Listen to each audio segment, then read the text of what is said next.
This video is sponsored by the Design Mechanism, the makers of Mithras. Mithras is a registered trademark of the Design Mechanism Inc., used with permission. All rights reserved.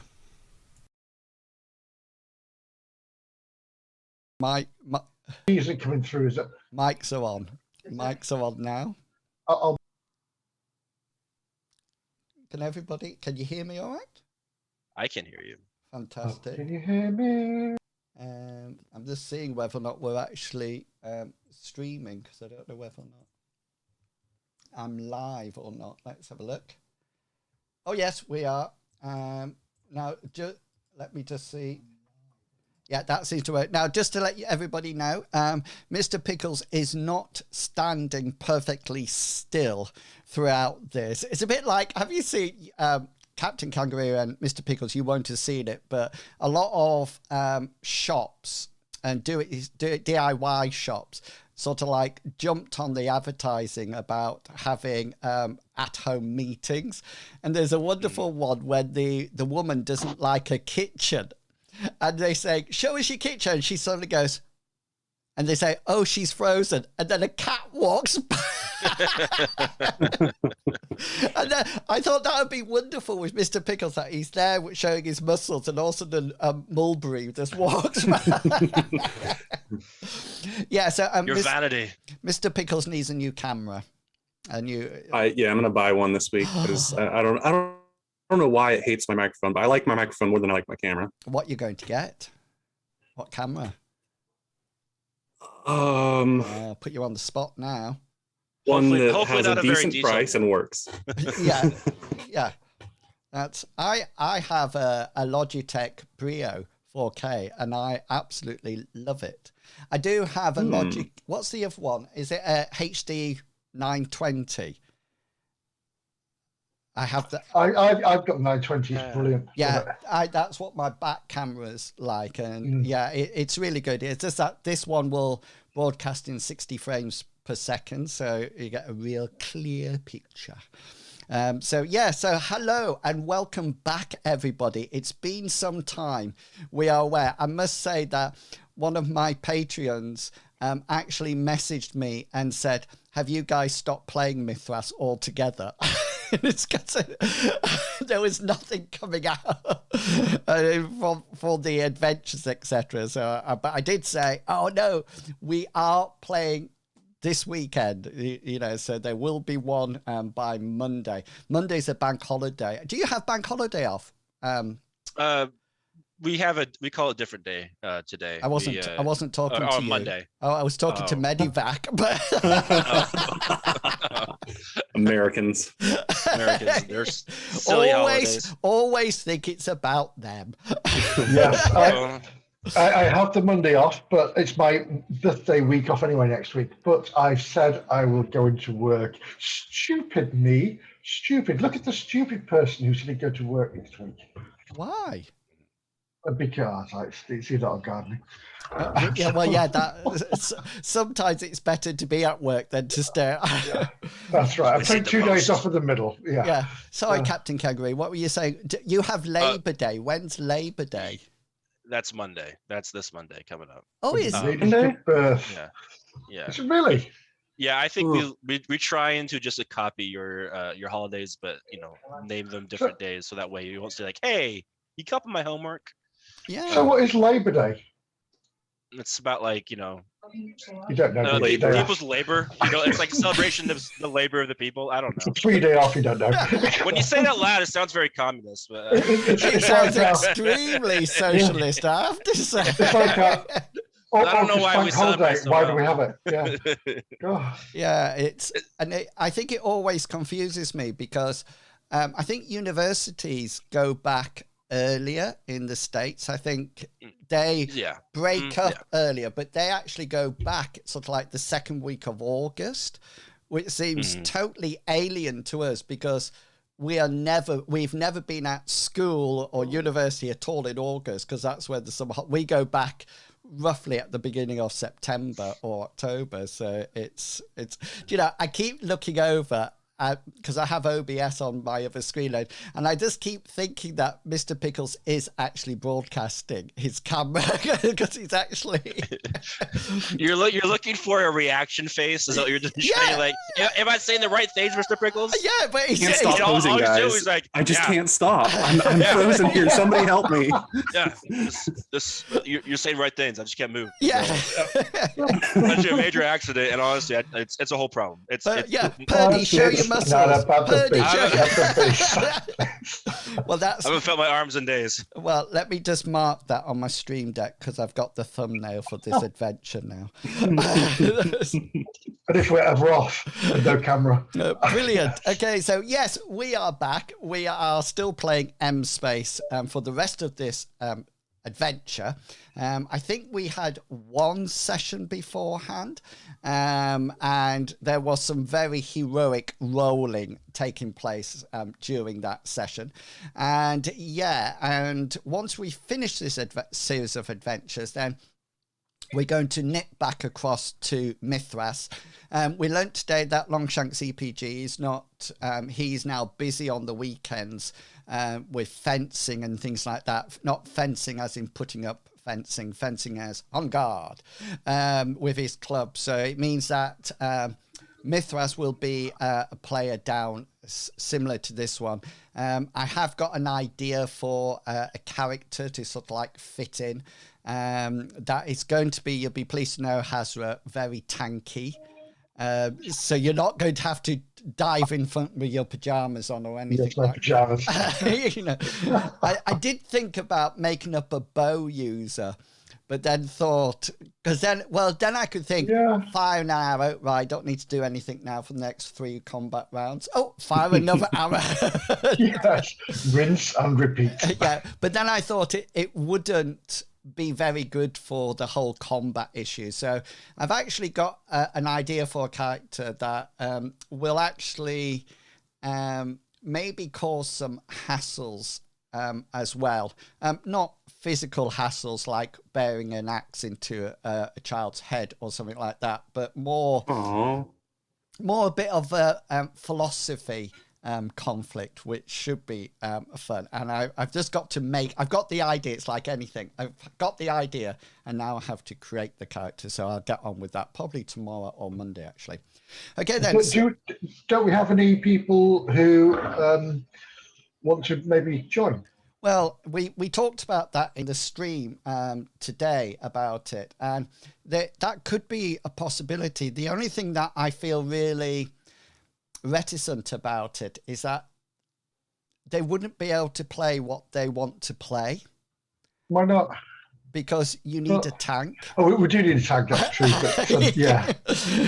You know, because seriously, you need that hard hitting, and not only a hard hitting person, but it's an absorber. Yeah, exactly. And you know how lethal. And if I was thinking whether or not I could get round it, but even if there's 2 people, 2 combatants, 2 opponents, even if Hazra takes 1, the other one's not going to stand next to Hazra. You know, it's going to try to. They go for the squishies first. Yeah, exactly. Yes, and although Bartleby and Cyrus are very powerful in their own rights, one thing they're not. Well, they have good... front facing is what I'm going to say. Yeah.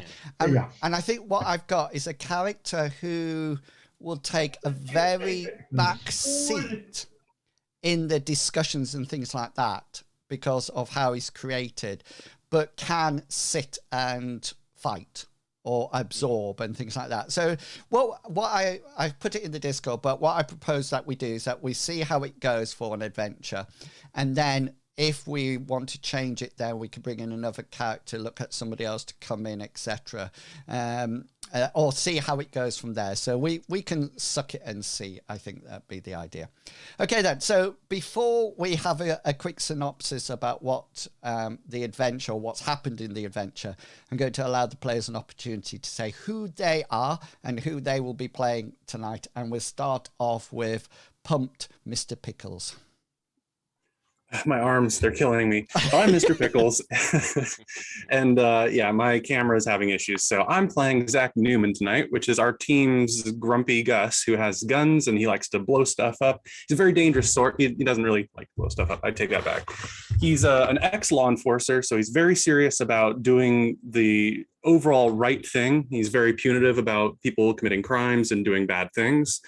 He's always carrying around a shotgun, Bloody Snail brand. That's pretty good. I found out last session about the Harry Howlers band, and I wrote that down, but nothing else about it. I don't remember where I heard it from, but you told me about this, and it's officially Newman's favorite band. Is that a musical band? Yeah. Oh, that would be. You told me there was Harry Howlers, and I'm going to find their entire discography. Other than that, if we're on a spaceship, Newman would be our person on the gunner. When we're on the streets, he's really good at talking to people and gathering information. He's streetwise. He has some sleight of hand skills he hasn't been able to show off. And overall, he's a physical character. He's tough. He's grumpy. He's Newman. I'll pass it on to Medivac. Hello, I am Medivac, and I play that person everybody loves. You've seen him around the streets, you've seen him walking down, you see him in a starport. He is the most coolest person you'll ever see. He makes your life better by being there. As simple as that. He's a pilot. He's a good shot. He's not very good in a fisticuff fight. But you know, he's there. He's very charismatic. His ego is possibly bigger than a planet. He's very good, like I say, at piloting a ship, which he doesn't have at the moment because his last ship got blown up. But we're working on that. But you're good at driving a car as well. I'm very good at driving a car, as long as it's a hover car, which works on a piloting skill. He doesn't favour combat, but if he does have to get to combat, he likes to finish it as quick as possible. And he has a wrist blaster, which he can flick his wrist, it will pop out into his hand and bang. As simple as that. He does have another blaster on his hip just to throw people off to think, oh, his blaster's there. Oh, no, it's here. Yes. And that's pretty much Minsk. He doesn't know much about himself because he has no real prior memory, but he's working on that.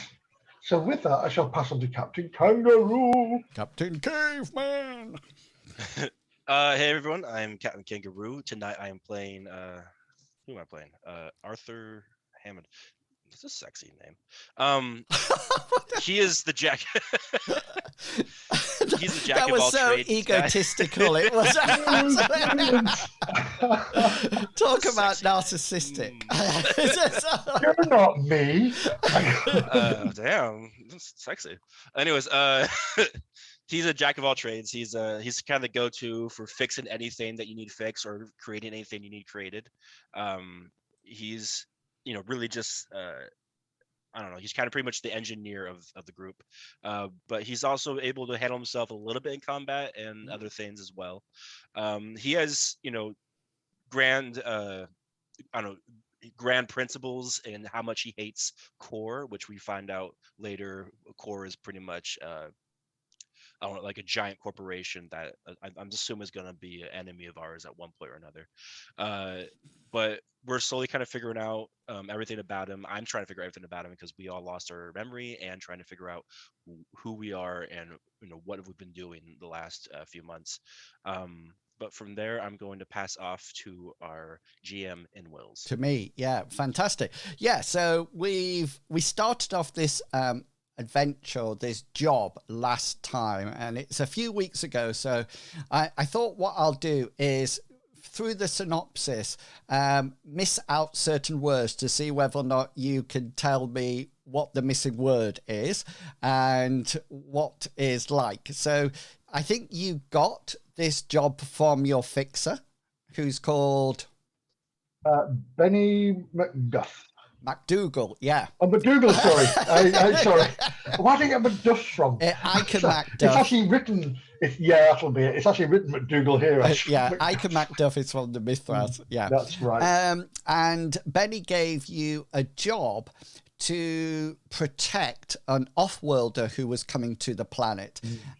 She was a businesswoman, and her name was Angel. Oh God. I only have Angel. Well, she's in the planet privacy, finding things in life. Finding things in life. Okay. She had a weird first name. that Angel is her Angel first. Bright. Angel Yes, Bright. Angel There we Bright. go. It's on the next page. Yeah, Angel is her first name and Bright's her second one. And she works for a company. I gave you this information right at the... Yeah, she's the company is Safe Haven. Safe Haven. Yeah, she works for a company called Safe Haven. And Safe Haven is... What does Safe Haven do? Can you remember? I read into this, and it's on your world anvil. It is. Is it a journalist? Isn't Well, in these lands, local law enforcement, no. It's an environmental company. Okay. Safe Haven, part of a Greenpeace type. Exactly. There we go. Yeah, and it has considerable sway in the industry. And Safe Haven is a company who's really keen about the environment, has great support from the people. It hardly ever puts a foot wrong, and that's who Angel Bright works for. And she's almost like a scout, a person who's out in the field, looking up things, checking things, and making sure. But also, as one of you alluded to it, she's very much about finding out information almost like in a journalistic way and demonstrating that certain companies might be doing the wrong thing. And that leads us on to a piece of information that you got about another company. Can you remember the other company? I know it. It's Z Corp. There we go. I've got a current It's invest. a pharmaceutical Yes. company Yes. that might be angry at her, and I have an opinion or a theory that they hired an assassin to kill her because of the profile she wrote on them. Okay, so Z Corp is exactly what you said. It's a pharmaceutical corporation, and it's well known not to have a huge amount of morals or values. Can you remember what was reported in the newsreels? Was this the human trials? Yes. Yes. Yeah. Which is, I've got Bran Evalian. Yeah. I don't know what they were. Hang on, let me. Plus drugs. Bran Evalian. No. I might have made something up on the spur of the moment because I do tend to do that. But yeah, I'm just looking back on my notes. But yeah, they actually did something very, very bad, and they have been known to use people who are they actually, here we are. The recent media crisis involved the production of a brain-enhancing drug that could have had positive effects for everyone. However, production was hampered and brought to the attention of the media that they were actually carrying out human trials on a group of pre-evolved humans. That's where you got it from. Oh my God! On a far-reach planet, and Safe Haven actually uncovered this. Okay, and if you remember, she came to the planet, and she has somebody who is protecting her. What's his name? Oh, no, I forgot what the guy's name is. Is it Mal? Yes. Mal? Yeah.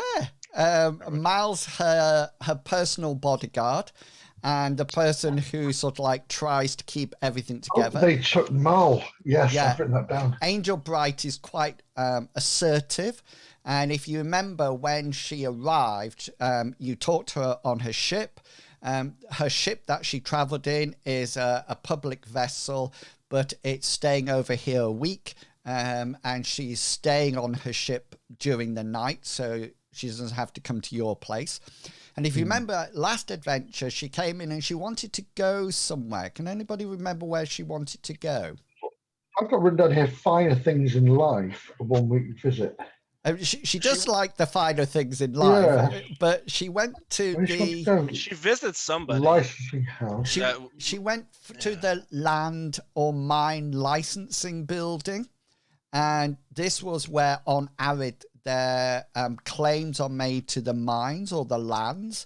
And she went in, and if you remember, she was interested in a certain... That's for a licensing house. Sorry, Yeah. I've got it written down there. And she went out there and sort of like busy doing that. And as she was in there, if you remember, the police got a tip off, and I started to call the police something shields. They're called shields, and if you want to know what they're actually their outfits, etc., that's all now on the World Anvil site, so you can get a good idea how tough they are. And the shields came out and they tried to arrest you and tried to arrest Mal, and there was a commotion. And during that point, the most heroic part of the whole session occurred when good old Mr. Pickles' character Newman, said that he noticed a muzzle flash or something that caught his eye, and he made a heroic takedown of Angel Bright and protected her from sniper fire. Minsk was blissfully unaware of what was happening, or just stood there. Oh, he went for his car. Hammond, you drove your drone at the sniper, which diverted the sniper's attention away from Minsk, but shot your drone to pieces. Purdy was in the car and was instructed to get down, so she just flopped over to one side. And then I think Hammond, you tried to get into the car, and she was still flopped over on one side, and you had to prop her up. And Hammond, you have I think you have two cars now, don't you? I think Hammond's is a two-seater, and I think yours is a four-seater, isn't it? Yeah, it is indeed. Yeah. And with a boot. And a boot, yeah. And at the end of the last session, you had taken her back to the starport, and she had retired to her berthing, her compartment on the ship, safe and sound. Their security system set up for the ship, so it's, it has its own patrolling company, etc., etc. So that was absolutely fine. And this was about 5 o'clock on the evening. And that's where we left it. And you had the information, the two lots of information about Safe Haven and Z Corp. And that's where we left it. So she will... go for it. Why do I have a blank page, day 7? Day 7, she's only here for 7 days. All right. Yeah. That's weird. I've got day 7 written down on a blank page, as in that's next. Let me just do that. Oh, day 2. Anymore. You're just hoping for the end, Minsk. It's over. And we win. It's over. That's it, done. So you've got this information, and you sort of like get a communication call that you are needed to pick her up at, they sort of like say, be at the starport 10 o'clock tomorrow morning, ready for the next part of the protection unit and things like that. So so that's, you actually now have a bit of time where you can decide if there's anything that you all want to do. It's more actions rather than purchases, if that makes sense. But if there's anything that you would like to do on information that you'd like to do, then now is the time to talk about it. First, I'd like to apologise to Arthur and thank him in the same breath and say, Arthur, my friend, Yes. That was what you did with your drone, and I know how much that drone meant to you. Was very amazing and grateful for me. Thank you for that. I did not even see that sniper, but you clearly had your eye on the ball. It was very good. Thank you. You don't have to thank me. Just know I need a good pilot to get off this shitty planet. And Oh, probably do Arid's much not a bad player. Just out of interest, Minsk, I looked at some more chase rules for Mithras, and I now have a system that includes special effects for chases. So as you're driving, you can actually do special effects. Handbrake. Yeah, exactly. And so when you're doing battles, you have your own specials for battles, if you remember. And then what was this? Harebrained idiot. Oh No. Oh, shield. That's what yeah. they. That's what they. I didn't they see the stand for. first word, but I don't use that word. So,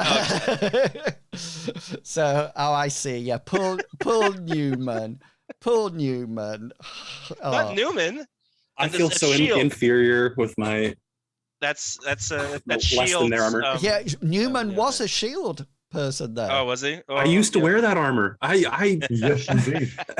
and now I have to wear this civilian stuff. Yeah, he used to have that 0.5 armor. You What is remember it? that strange lady at the end saying, 10 "Oh, point. you used to work for us." Oh yeah. They have 10 reduction on all hit locations. And we're just sitting here with 4, like civilians. Hang on, let me just check. 4. Oh yeah, 4. Thank God for that. Yeah, Yeah, we just Lord, we're 40% of them. Shields have 10-point armor. That's, yeah. Jesus. Mainly because their weapons don't do much more damage than yours, but you know, shield. I've been around a lot longer. Yeah, well, shield actually invests. If people died a lot, they would have serious recruitment problems. You know, so it's Natural. that's why they're so. But core armor, remember, is even higher than that. I think that's 15. I don't. Ooh, it's like they don't want to get shotgunned by me. Well, yeah, and I've got expanded. I don't think anyone does. Expanded Well, drone rules coming up as What? yeah. So you will actually be able to pilot and remote control them, etc. Which is what you're being hinted to do it. So that's coming up as well. So yeah. So Minsk, you thank Hammond. I do indeed. It was, you know, I didn't see it coming, and you saved my life. Thank you very much. And while we're on the subject, Zach, awesome save. Hey, That's what I always do. I just looked across at Zach's Newman's camera, and he says, "There, go." Just an everyday thing. So, is there any roles that you want to do for investigation? Any legwork you want to do? It's about 5 o'clock in the night. Sunset's about 7, 8 o'clock. After that, you can still go to clubs and places around, but after 8 o'clock, it's not wise to go out of Arid unless, you know, you don't actually know. You've already encountered certain bandits type people out in the desert. So I think it would be nice to thank Arthur and Zach by taking them to the Dry Gypsy. And Because they love us there. They really do love us there. they do love us there. Well, Box I doesn't think- like you guys, but I think he respects me. He does respect, yes, and I can taste their floor again if need be. Just to maybe find out some information there as well, because if somebody's trying to take a hit on her, maybe they might know something there, or just somebody. In fact, Zach, do you know? Have you got any better ideas? Well, I was thinking, I've already talked to people in town about Core's hold on the city, but I was thinking it might be helpful to see if people know a little bit more about Z-Core, if there's a Z-Core station here or anything, or if there's, I guess, get a feeling for how people feel about Z-Core people. If we can figure out that they're very like accepting of Z-Core in this town, then we might be able to assume that they would be hiding whoever those snipers were. If there's like an actual station, the people in town aren't as supportive of the company, then, well, we might know where to go. Sorry, the chat has just come to life, and somebody said, I just noticed that Mr. Pickles' image was a still. And then somebody said, I thought Mr. Pickles was just holding a pose. I am holding this pose, guys. The gun show. Shows are really popular in America. Yeah. Mr. Pickles' camera's not working, so I've improvised tonight. So that's what you can see. Yeah, it's the gun show. So the plan, therefore, is to go off to the Dry Gypsy. Is that? Is everyone? I'm down for that. Yeah. Okay. Are we okay with that? Yeah. Yeah.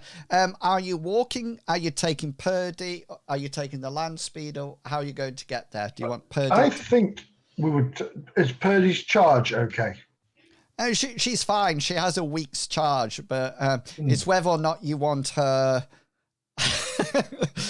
her interaction, because you know how her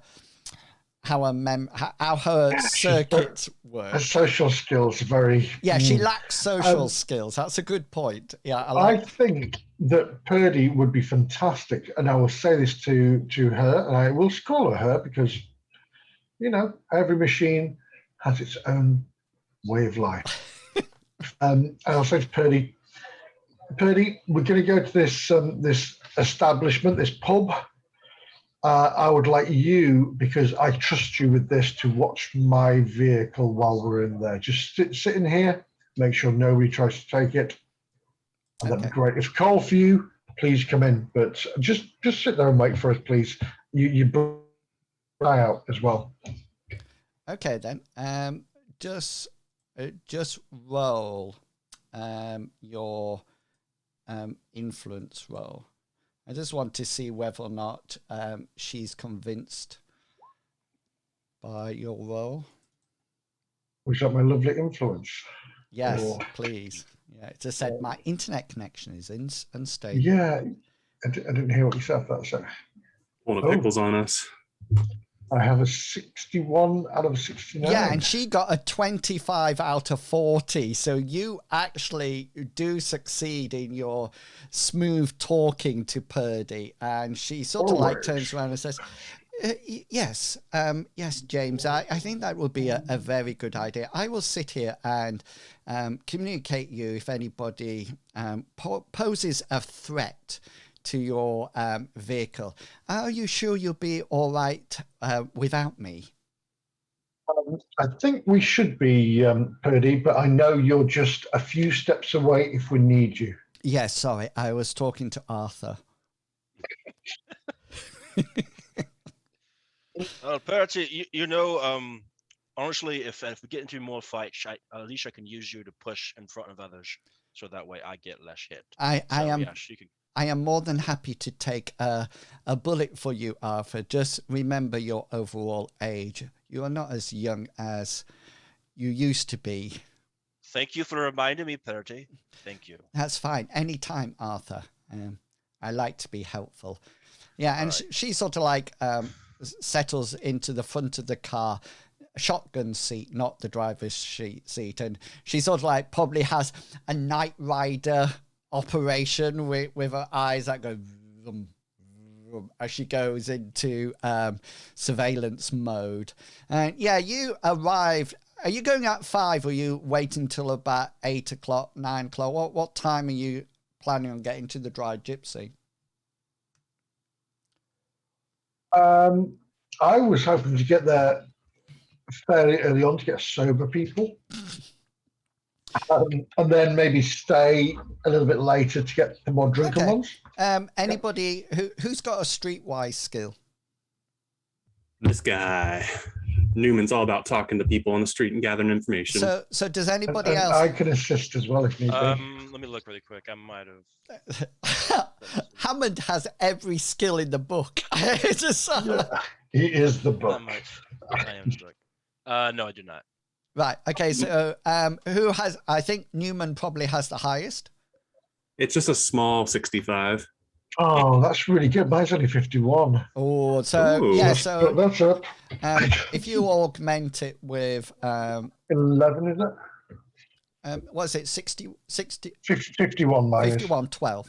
Yeah, because it'll go 51. 12? It'll No, go. it's 11. It rounds up. It always rounds up. Oh, so it's 6. Um, Yeah. 20%. Yeah. Dimo, what does? I'll go with whatever the augment button says. 50.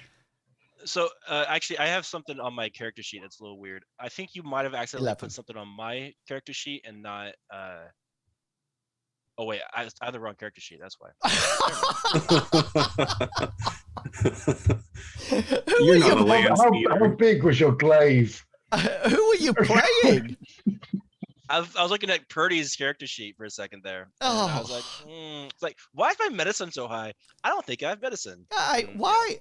The other thing is why do you have access to? Well, I tell you what, I don't know why I Purdy's do. character sheet has just opened up on mine for no Yeah. reason.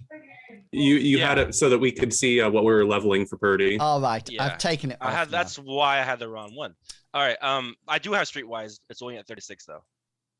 I'll take the augment 11 over whatever yours is. Yeah, okay then. So augment it with 11, and then let us know what you get. Roll that. Here we go. So that brings up to a 76, and here is the luck.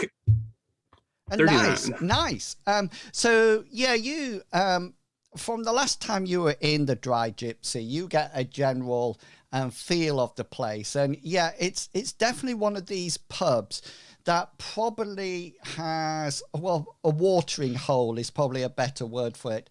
That probably has regulars in throughout the day, sat in their corner drinking away. But the real clientele normally turns up about 9, 10 o'clock at night, and that's when it gets busy. So yeah, you'll probably find some locals. I'm not saying they will be sober at this time, but there'll be less rowdiness in the pub early on.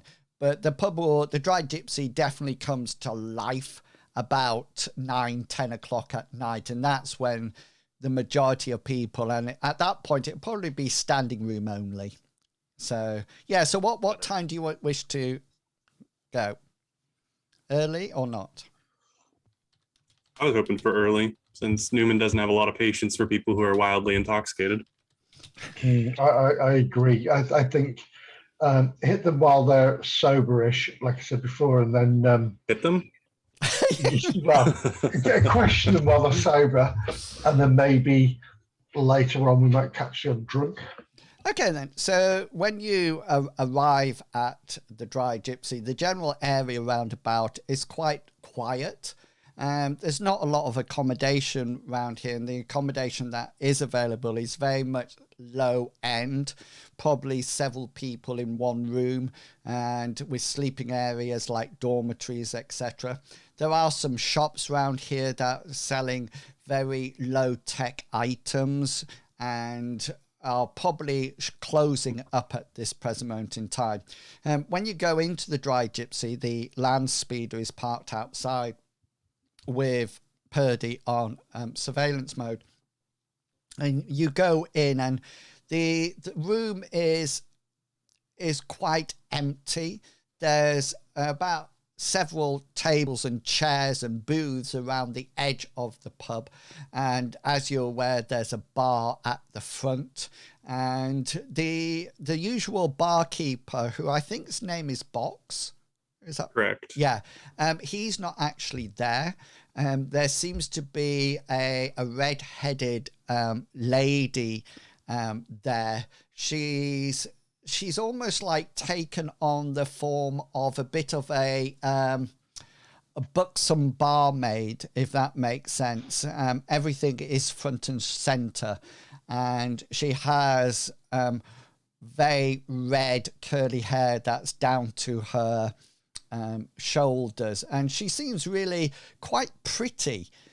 She doesn't seem to be ugly or anything like that, and she is serving drinks if anybody comes to the bar, but the majority of the time she is literally moving a cloth over the bar, if that makes sense. Not really doing anything, but seems to be polishing it, maybe removing some damp patches here, then everywhere.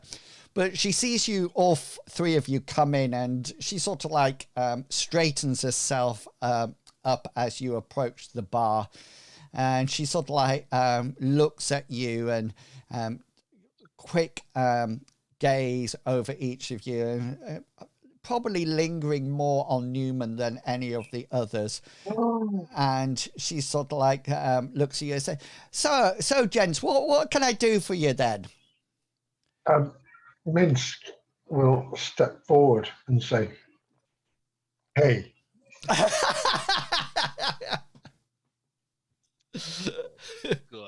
Good.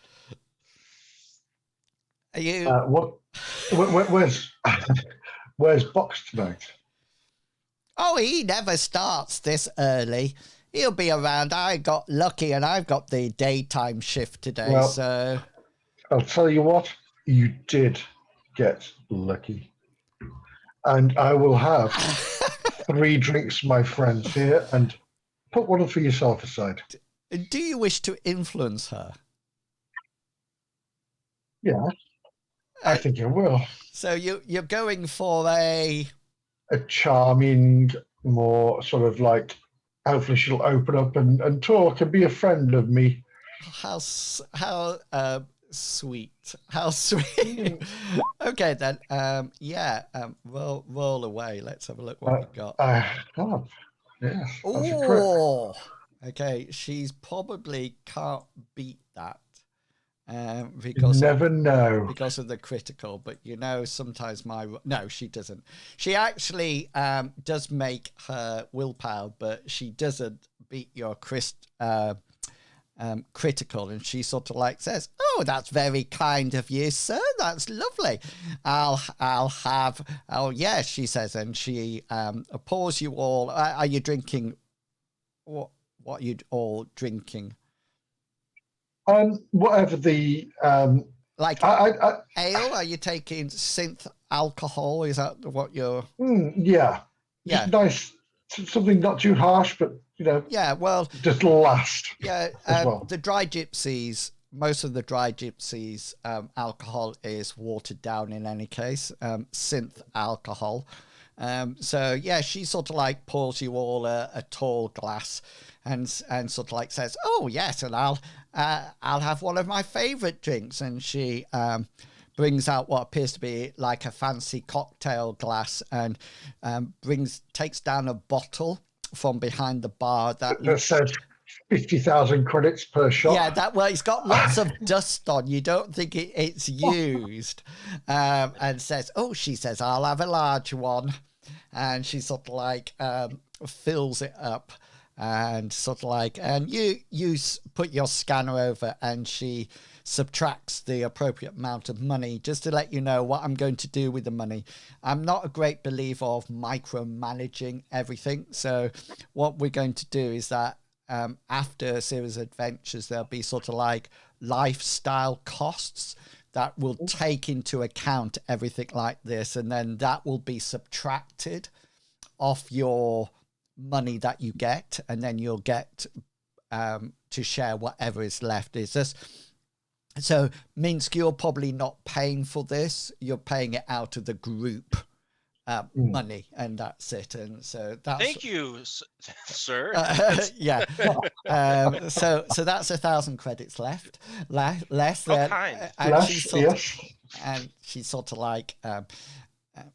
like leans over onto the bar, and she looks at you, Minsk, and says, "Now, I know a lot of men around these places, and you're not one of them."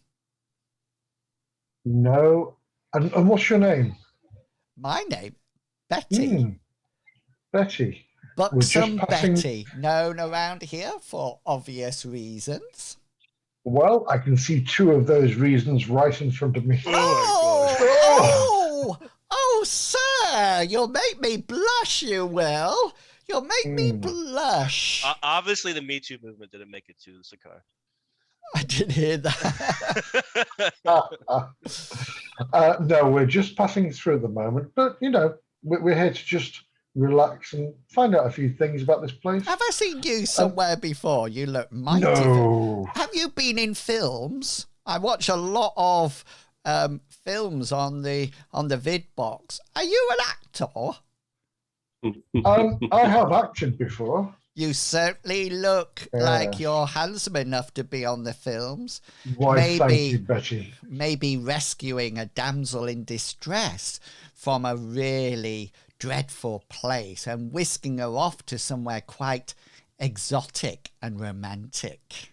Well, I'll tell you what, Betty, if things go well tonight and we find out what we want to find out, that may just happen. No. I assure you, sir, you'll find out a lot of things tonight. Everything's in the right place and in functioning order. What will your name be? What do I call you?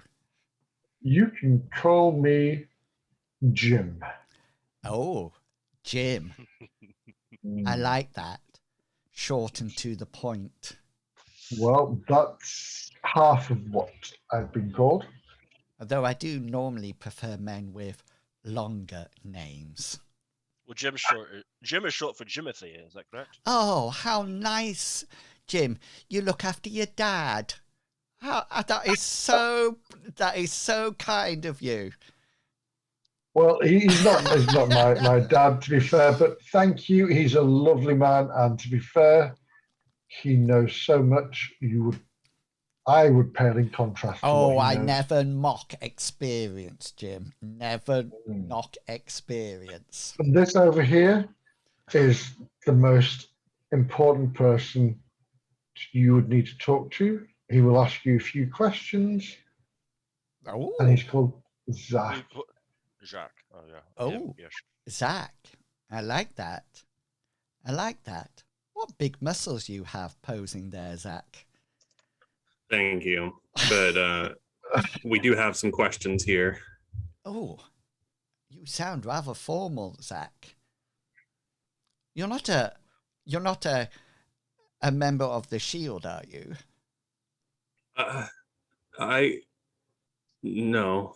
Oh, No, I'm not. She looks back at you, Minska says, "Oh, Jim, I wouldn't want to go against company rules. We're not allowed to talk to any Shield officers in here. It's highly forbidden by box. That is, he never wants his. He's not Shield, trust me. All right. He's retired. And Box never wants his, shall we say, dealings to be brought to the front. No, he's all Team Jim, Team Minsk. Right. I did have some questions though. What do you know about Z Corp in this town? Who? The corporation Z Corp. Z Corp. Pharmaceuticals. Don't they deliver some of your synthetic alcohols here? Pharma what? Sorry. Newman's just gonna look down for a moment. They're a company that makes pills. Z Corp. Yes. Did they do that? Did they do that film? I seem to remember did they do a film, Z Corp? Do you only watch movies? She looks at you and says, "Of course. Of course." And you can probably tell the other channels I watch. Mainly beauty and makeup. You look like you've been on a few channels, if you know what I mean. Grandpa. Jim, protect my honor. Protect my honor. He's being foul-mouthed to me, Jim. On that note, can I have another? This time, could you make it shaken, not stern? Sure, she says, and she picks up a glass and she pours the synth alcohol and puts her grubby hand over the top and goes like that, and then whacks it down, and the foam sort of like bubbles over the top, and she sort of like take her hand off, and she looks sideways to Minsk and just goes, tasty, she says. Oh, God. Betty, to be fair, my friend here, I would say forgive him, but that's who he is. And I like it. Oh, It's just, I you know, see. he's A man pretty of honest. many tastes, I see. Mm. I'm gonna walk away and see if I can talk to random people around while they're. Yeah, roll interviewing this roll lady. a 1d4 for me, please. I just want to see who you end up sat next to. We might as well make it pure. Oh, number 4. Betty. Yeah, you walk round I come back to no one to talk to. yeah, there is he seems to be elderly. He's older than you. He seems quite worn out, and he seems quite slumped over his alcohol. He seems to be more just passing time rather than drinking alcohol. As you walk over to him, just so you know, Minsk and Newman, you figured that Betty knows nothing about Z Corp. She has no understanding of it, even as a company. It's either that she's really thick, or it's not known in Arid to that sort of like extent. Yeah. She has no understanding of it being a word. Yeah. Yes. You know, and you sort of like come to the conclusion that definitely in her world, the only thing that probably exists are not the big companies. She might not even know who Core is. She definitely does not move in those circles. However, there is this elderly man that you go and sit next to. Hammond, is that what you're planning on doing, or what? Yeah, I'll sit next to him. Yeah, and he sort of like looks up at you, almost like in that couldn't care less gaze, and sort of like he has both his hands round his glass, and he just sort of like looks up at you, and you hear an audible, you know, as he goes back to gazing into his alcohol, and which he swills about every now and again, but very rarely takes a sip from it. I'm gonna respond to that sigh. Yes, I know I'm not a giant bosom blonde, but looks like you've been here all day. Is that right? And he's sort of like roll your influence skill. Where art thou, influence?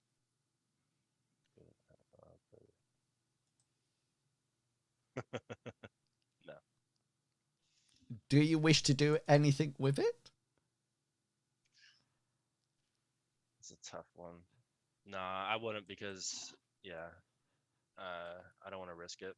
Yeah, so you both sit there, and as you talk, he sort of like gives very short and nondescript answers to you. You're not too you do get the feeling that he's either very highly depressed or just fed up with life in general, and even, you know, you don't get anything worthwhile from him at all, but you know, it's somebody that you manage to sit with and pass some of the time of day from. Okay. Newman, is there anything that you would like to do after you've Minsk and Betty are now in deep conversation, and they're sort of like batting off each other, and it looks like use of words no bigger than 2 syllables. Yes, yeah, and you quickly pick that up from your critical success. You know exactly how to talk to people like this, and she's absolutely loving it. You're saying the right things at the right time with the right amount of innuendos in it, and she's just loving it. And both Hammond and Newman, every now and again, Minsk obviously says something, and this girl goes, "Ah!" and sort of like laughs and says, "Oh, Minsk, you dirty man, you," like this, and they sort of like, I'm not on loudspeaker to your wife, am I? It's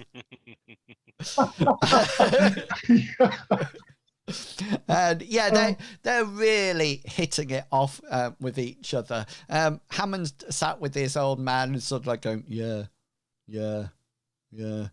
Newman, is there anything you would like to do? Yeah, I had one more question, if I can interject in between Betty and Minsk, but then afterwards I wanted to go wander off. The question I wanted to try and find a time to interject in is to ask Betty, is there any news channel that you watch locally? Okay, you know that there is a myriad of news channels around. The whole cyberspace is absolutely full of news channels. The channel that seems to be the most popular in Arid is called Channel 56. It's almost like a socialist communist news channel. They tend to be catering for the workers, and they seem to be talking about not big things, very insignificant things, but you know, it's really popular news to the viewers. That's the channel that they tend to watch. You can have that for nothing. Okay. And I'm also kind of getting a feeling actually that she probably does not watch any news channels. So instead of interjecting in this romance, I'm just gonna probably give Minsk a look and then walk and try and find somebody who is not an old man to talk to. Okay then. So roll a 1d4, and if you roll a 4, you can just roll it again. Okay, roll again. Okay, roll again. It's hard night session. I had a vision there that with the rest of today's And again. session. And again.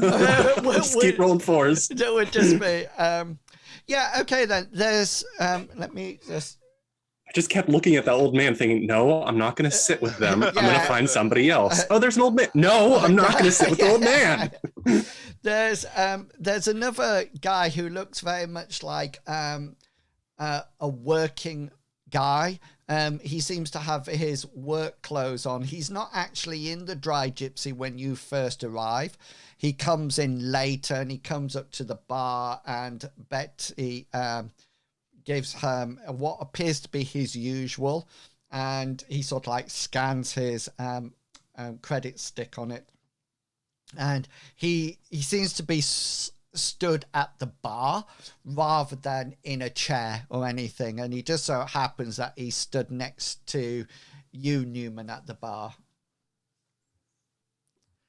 I'll give him a friendly nod, since we don't know each other, but to try and open up the conversation, see if he's receptive to anything. And if he does nod back or something, then I'll say something like tough day.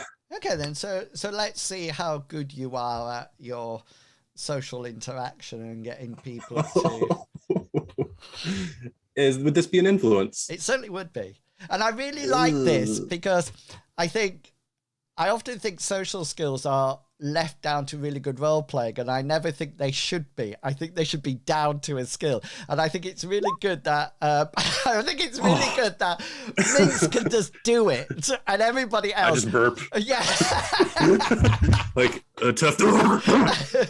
Yeah, you're just sort of like that. Tough day. Yeah. Yours. Yeah. Tough day. Yeah. Yours. Yeah. And that's sort of like it. And Minsk has definitely got the silver tongue, and he's the person who needs to do the talking. And I really like that, because when it comes to a fight, Minsk doesn't have those skills. So it's a nice balance. I like it. Yeah. Did you want to use any luck on it, Newman? No, the burp's already out of my mouth. You can't really backtrack from that if you're Newman. And he's sort of like... At least this time it was a vomit. Yeah, not vomit, yeah. Although the other guy might. But it's very much sort of like a grunt answer grunt sort of like conversation. And Minsk is really getting Betsy to open up. Oh, God, no. And Minsk, is there any other information that you would like? Because if Betty has that information, due to your critical role, she's more than happy. I'm more than happy for her to give it to you. I would like to know the information. Yeah. I would like to know if the guy sat next to Arthur Hammond is the CEO of Z-Corp. No.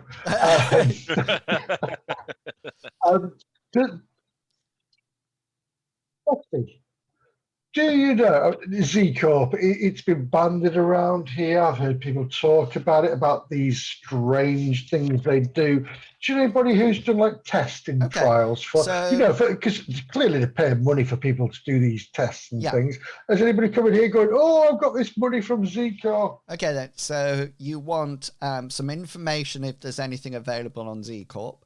Do you want anything else? How far am I away from their conversation? You're grunting with the man over at the other side of the bar. Okay. Grunt buddies.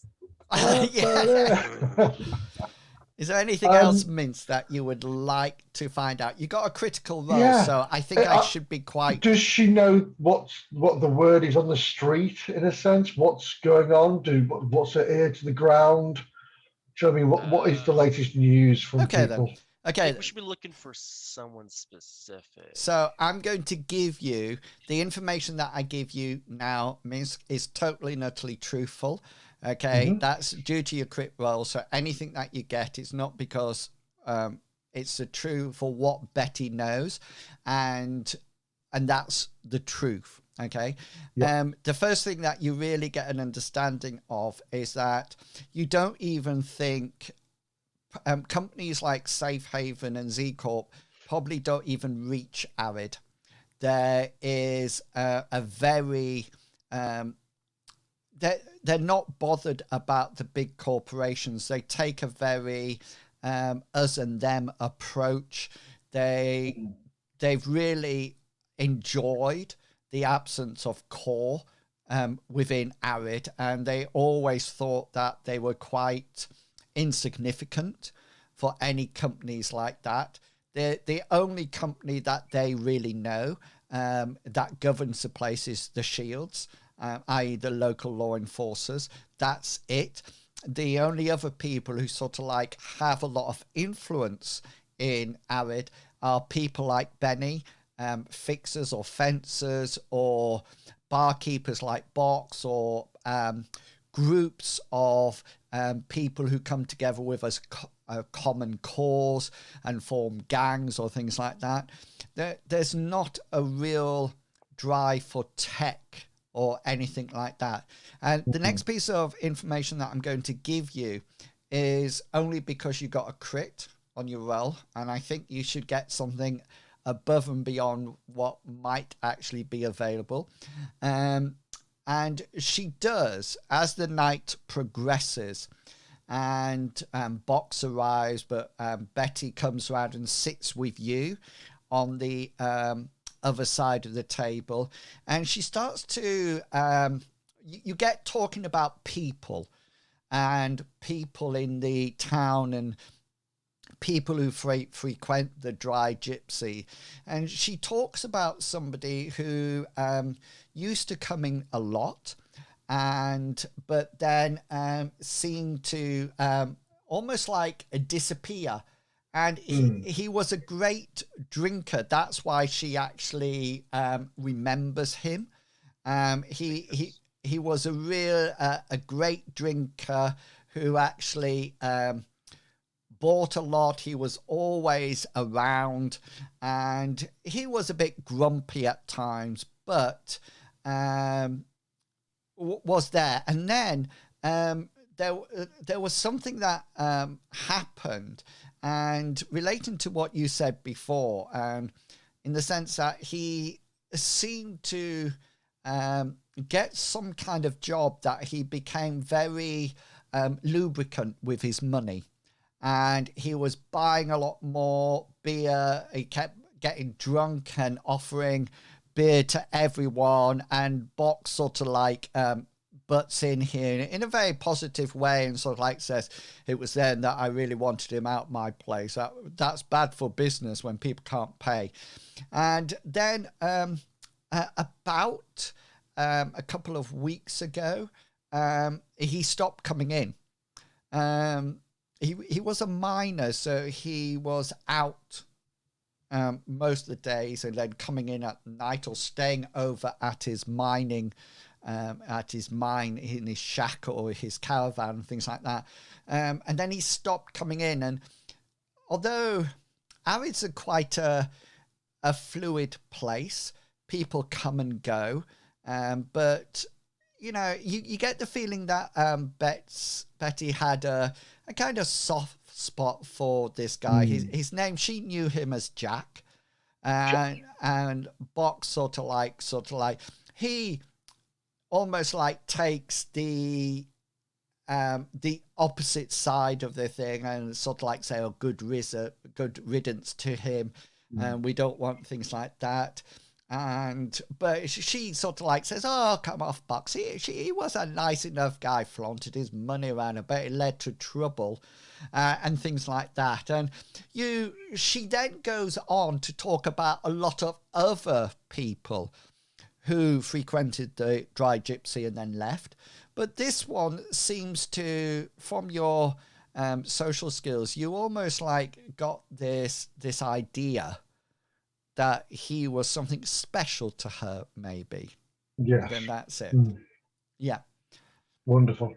On that note, I'll also ask Betty, so you say that other people have disappeared or not kept coming anymore. Have they been seen on Arid or just not seen again?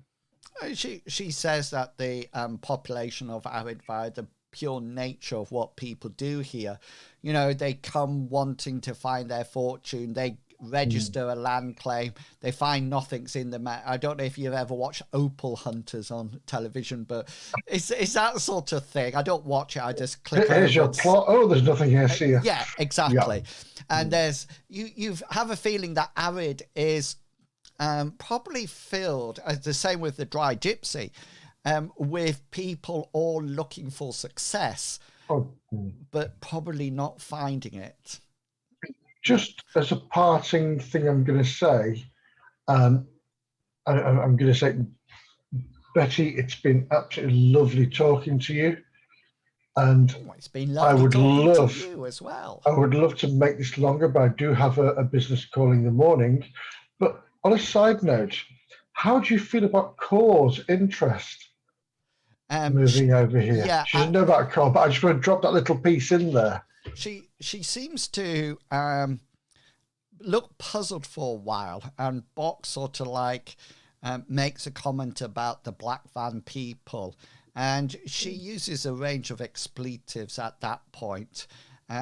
She's sort of like Box sort of like says, don't say things like that, you never know whether or not people are listening, etc. And she sort of like says, oh, I'll speak my mind if they want to come in here and sort me out, then let them. And Box sort of like says, no. And you get the feeling that Core has been, they probably heard of Core as this mega company somewhere, but you get the feeling that she had never seen them on the planet until a few days ago. Yes. At which point I will, I'll stand up and say, that's my girl.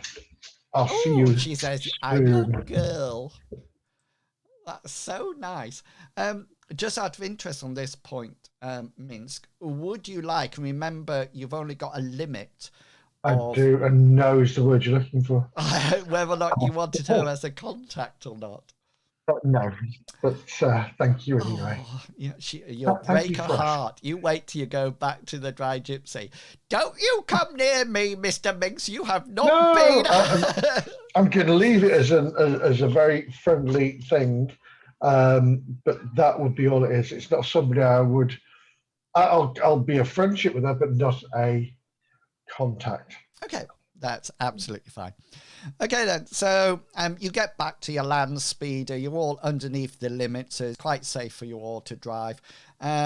Purdy sort of like welcomes you back in, and there's been a few people looking at the vehicle and but not really taking much interest in it. It is a fine model that you've got, Minsk. It's not top of the range, but it works, which is probably more than half the things that are actually out here. While we're all back in the car, I'll relay to everybody what I found out about this Jack disappearing, Yeah. or the fact he had a lot of money all of a sudden, and then just disappeared. Purdy says, "That's very interesting." Arthur and Yes. Zach, did you find any other really helpful information? All I found is that if I keep drinking here, I'm probably going to kill myself. Yes. I can tell by the percentage of alcohol in your current bloodstream. Yeah. Well, no, just if I saw the old man and what I'd probably look like if I kept drinking there. So I decided. I see. Not Yes. to do that anymore. Oh, yes. Refrain from alcohol. Good advice. Medical advice, that is. And you, Zach, any useful information to share with us? I A burp. the bar folk are difficult for me. I lack the patience to deal with their intoxication. Oh, yes. Obviously, Minsk is the person to do the talking. In the future, Minsk, of course, you and myself, I have quite a good way with the majority of people. I've heard this, Penny. Yes. But not. Yes. I have a very upmarket and very accurate etiquette protocol. I'm very good at engaging with people and being bluntly, personally very honest with them. As you can imagine, I don't agree with falsifying truths at all. Okay, so you head back, everything, you have plenty of sleep, and you wake up the next morning to a message that is sent to your communicators from Mal, from the bodyguard, so not directly from Angel Bright, but from Mal. And Mal requests that you... I thought you were going to say something. No, well, I was, yeah, because I've got a note here saying they took Mal.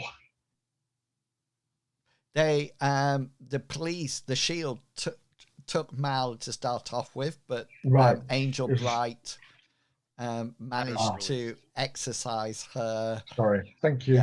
Yeah, but so Mal is the person who sends it, and rather than Angel Bright, and Mal says to you that Angel Bright wants to see you on board the ship. There has been a communication sent to her that she wishes to share with you and before the day's activities, and she wants to share this communication with you and then tell you what she is up to. This is mainly because of Newman's wonderful attempt, well, not an attempt, actually saving her life.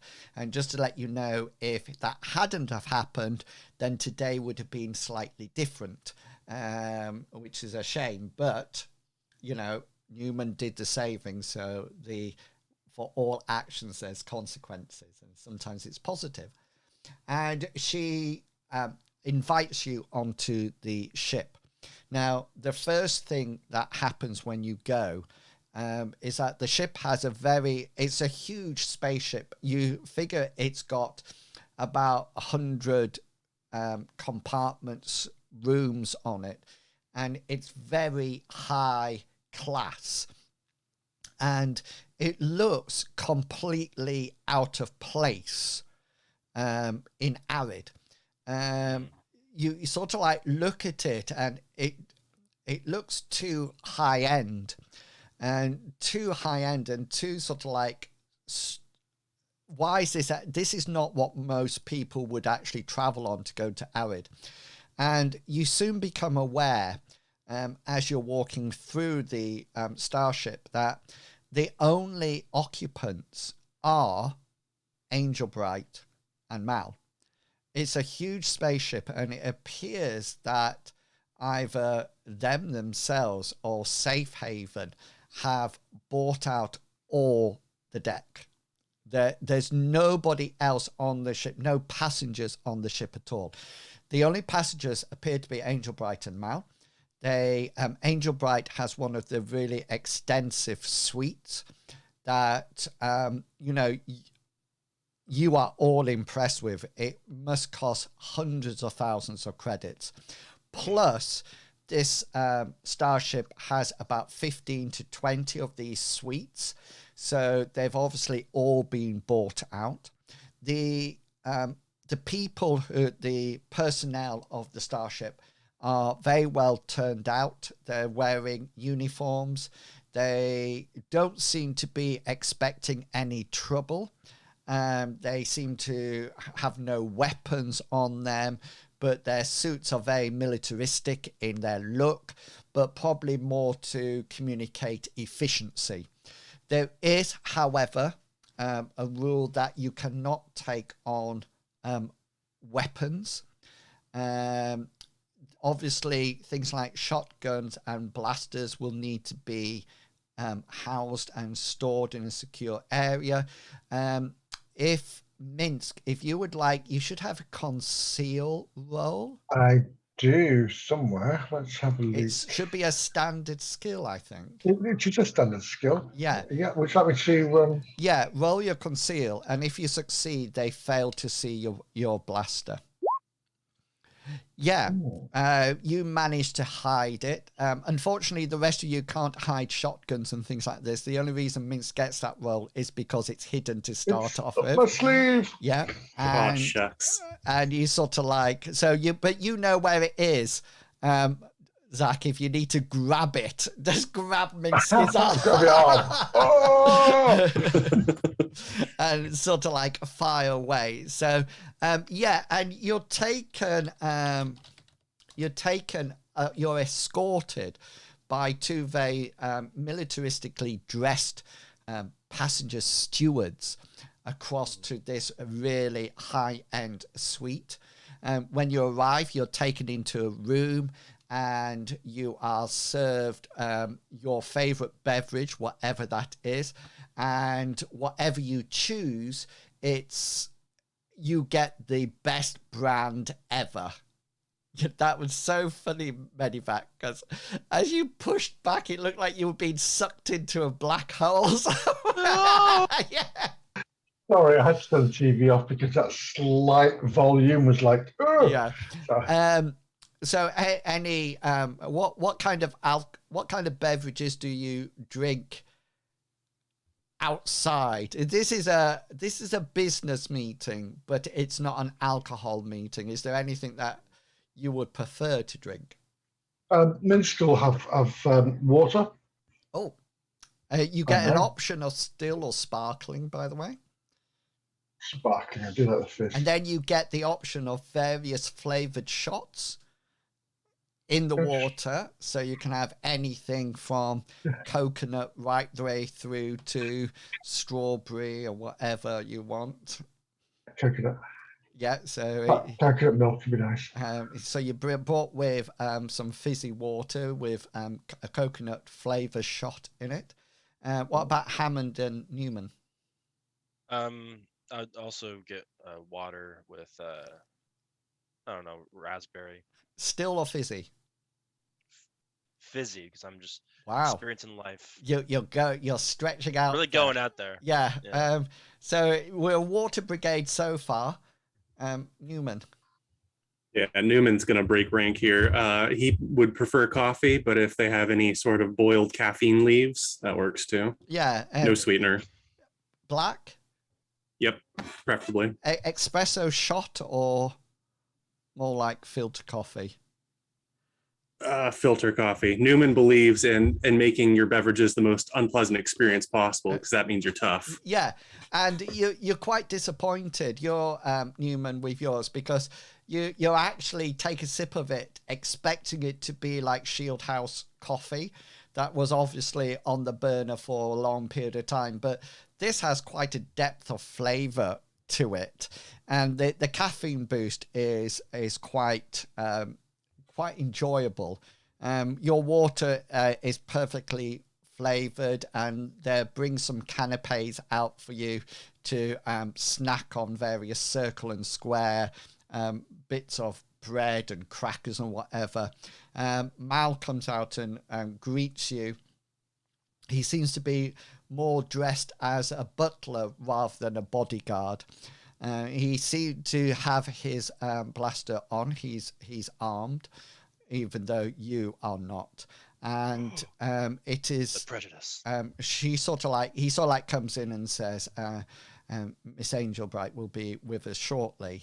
And she, after a while, she comes tottering in. She's obviously in more of a business attire. She has those high heel shoes on, very straight pencil-like skirt.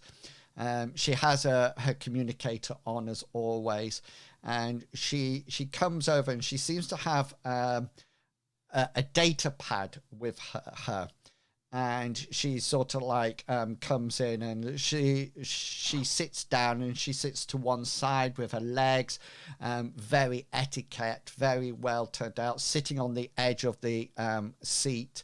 And there's that faint whiff of some kind of expensive scent that wafts across you as she sits opposite you. And she sort of like addresses you all and says, "Thank you for coming, gentlemen. First of all, thank you for yesterday. Your work was absolutely exemplary. I was very impressed, and I would like to thank you. And there will be a certain bonus in your paycheck at the end of our time here." She then says, "However, things have gone a little bit different." And she says, "I received this last night, just gone midnight, to my personal communication device." And she sort of like slides the data pad over on the table so you could all see it. And there only is a few words on the pad, and they are typed and they're very clear, and it just says, "If you've had an accident in the last 2 weeks." yeah. It says, "It is not wise to pursue this one. Leave this one. If you continue, you will be eliminated." And it's punctuated exactly like that. Each separate sentence on a separate line. So it says, "It is not wise to pursue this one, full stop, new line. Leave this one, full stop, new line. If you continue, comma, you will be eliminated, full stop." There is no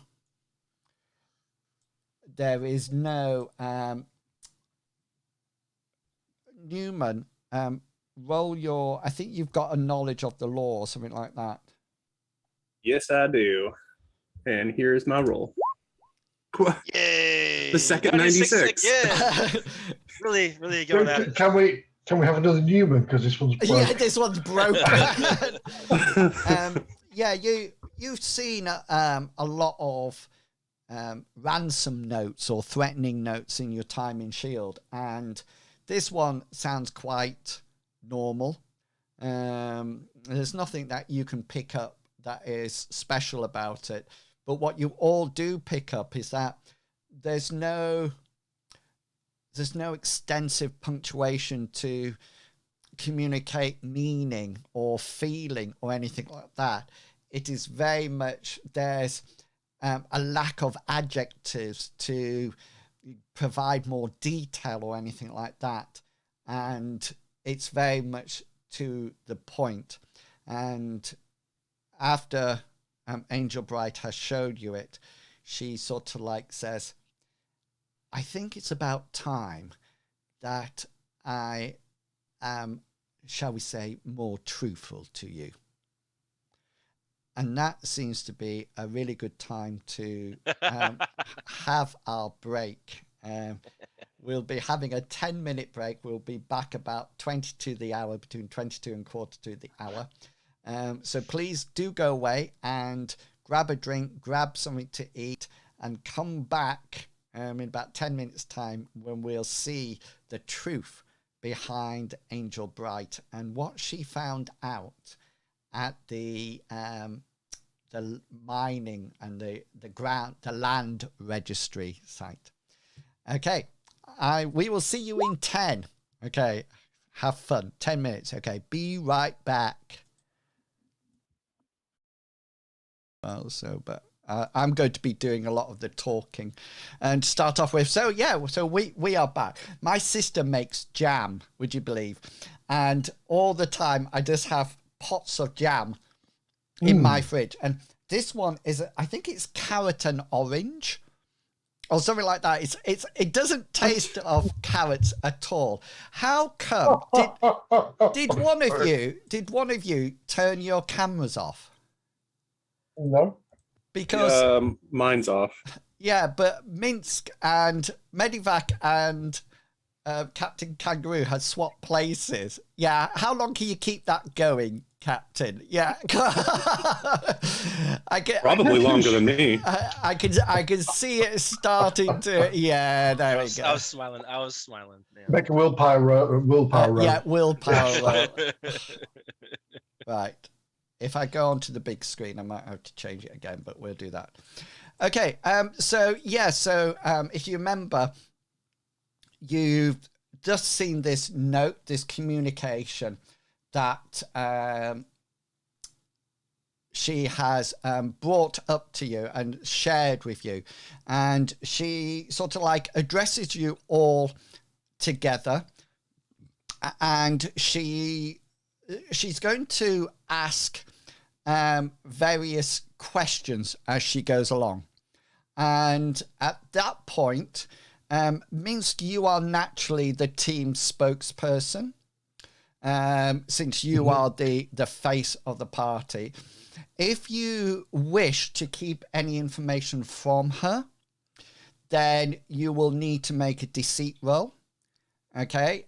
If you're happy to, if she asks you a question and you're happy just to tell her what you know, you can either say, I'll just tell her what we already know, or you can say what you want to say. But if you're withholding information at any point, then a deceit roll will be needed. Okay. No problem. Yeah. Okay. Then. So she sort of like shows you this, communication, and then she says, yes, gentlemen, I think it's about time that I share with you my true reason to being on Arid. Tell me, are you familiar with Z Corp? To be fair, we were asking about Z Corp around here because we know nothing about them apart from what you've told us. Well, I know a few things more. Oh. But continue. No. I thought you were going to give a big speech, so I took a bite of toast. Yeah. Well, hang on. I'll fill this up for you. Clearly, my colleague here knows more than I do. From understand, G Corp, a very large pharmaceutical corporation.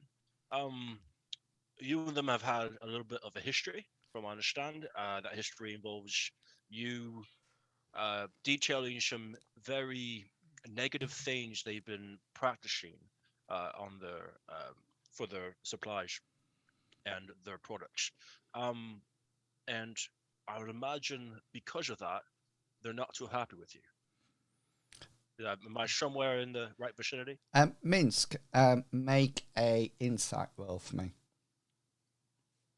Certainly. Oh, fire. Yeah, you notice that as Hammond is talking, that Angel Bright is taking all this in. And you can see that her lips are quite pursed. She looks like she's controlling herself, as if she's trying to Swallow the wasp. yeah. as in she's trying to be professional at this point. And once Hammond finishes, she sort of like says, some of your information may be correct and some might be outdated. Z Corp is indeed a pharmaceutical company. It is the biggest pharmaceutical company, and one which has very limited moral considerations to the general public when they are conducting their work and their interactions. One has to understand that Z Corp has only one thing on their mind at any one point, and that is money. They strive to be the best and are willing to sacrifice anything in order to meet that position in life. You may or may not be aware that I work for a rather well-established yet less financially focused company called Safe Haven. We are primarily interested in preserving environments. We want to actually encourage interaction, almost humanistic in our approaches. We do not want to actually cause disruption to the general workings of the cosmos. We have considerable power. However, at the same time, we have less financial, shall we say, availability. Perhaps, Miss Bright, and maybe this is a bit too forward of me, but maybe if you didn't spend so much money on such a huge spaceship for two people, then you'd have more financial stability. Yeah, my Catmus has probably a bright idea in that one, but Miss Bright, as you said, G Corp is a very large corporation, very large financial backing.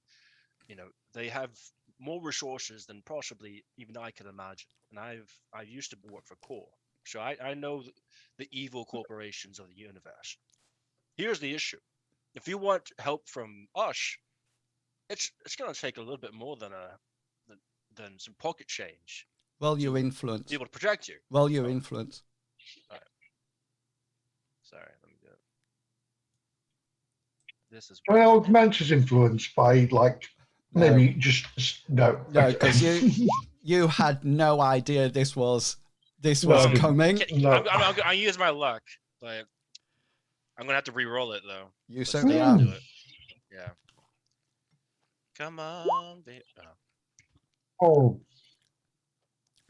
She turns to you, Minsk, as the spokesperson, and you notice that her voice, the tone in her voice changes, and she almost like adopts. Beforehand, she had almost like a let's work together on this. Now she seems to be more of a I'm in charge. And she doesn't mention anything about what was happening or anything like that. She turns to you, Minsk, and says, Mr. Mintz, it was under my impression that the organisation of fees and the actual basis discussion based on our protection had already been agreed to. This is very true, Miss Then Bright. why, Mr. Minks, are you renegotiating our financial agreement? I am not renegotiating, but if you're renegotiating the terms of our agreement, I hope you're not. We are here purely to protect you for 7 days. Is that correct? I am more than happy for you to continue to protect me. There will, however, be no more payment of money to at all. No, I agree. I totally agree. Miss Bright. She stands up. I'm sorry, I didn't mean to interject, and I didn't mean to insinuate that we're trying to get more money, but you do need to be truthful so that we understand what we are dealing with. Influence roll. It's now hard. Hard. I'm going at this point, I'm going to say, Hammond, No. stand down. No.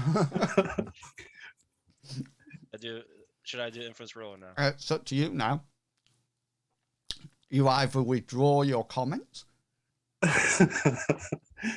feel like Newman's just here thinking Hammond is just mad that his drone went down, wants some extra money.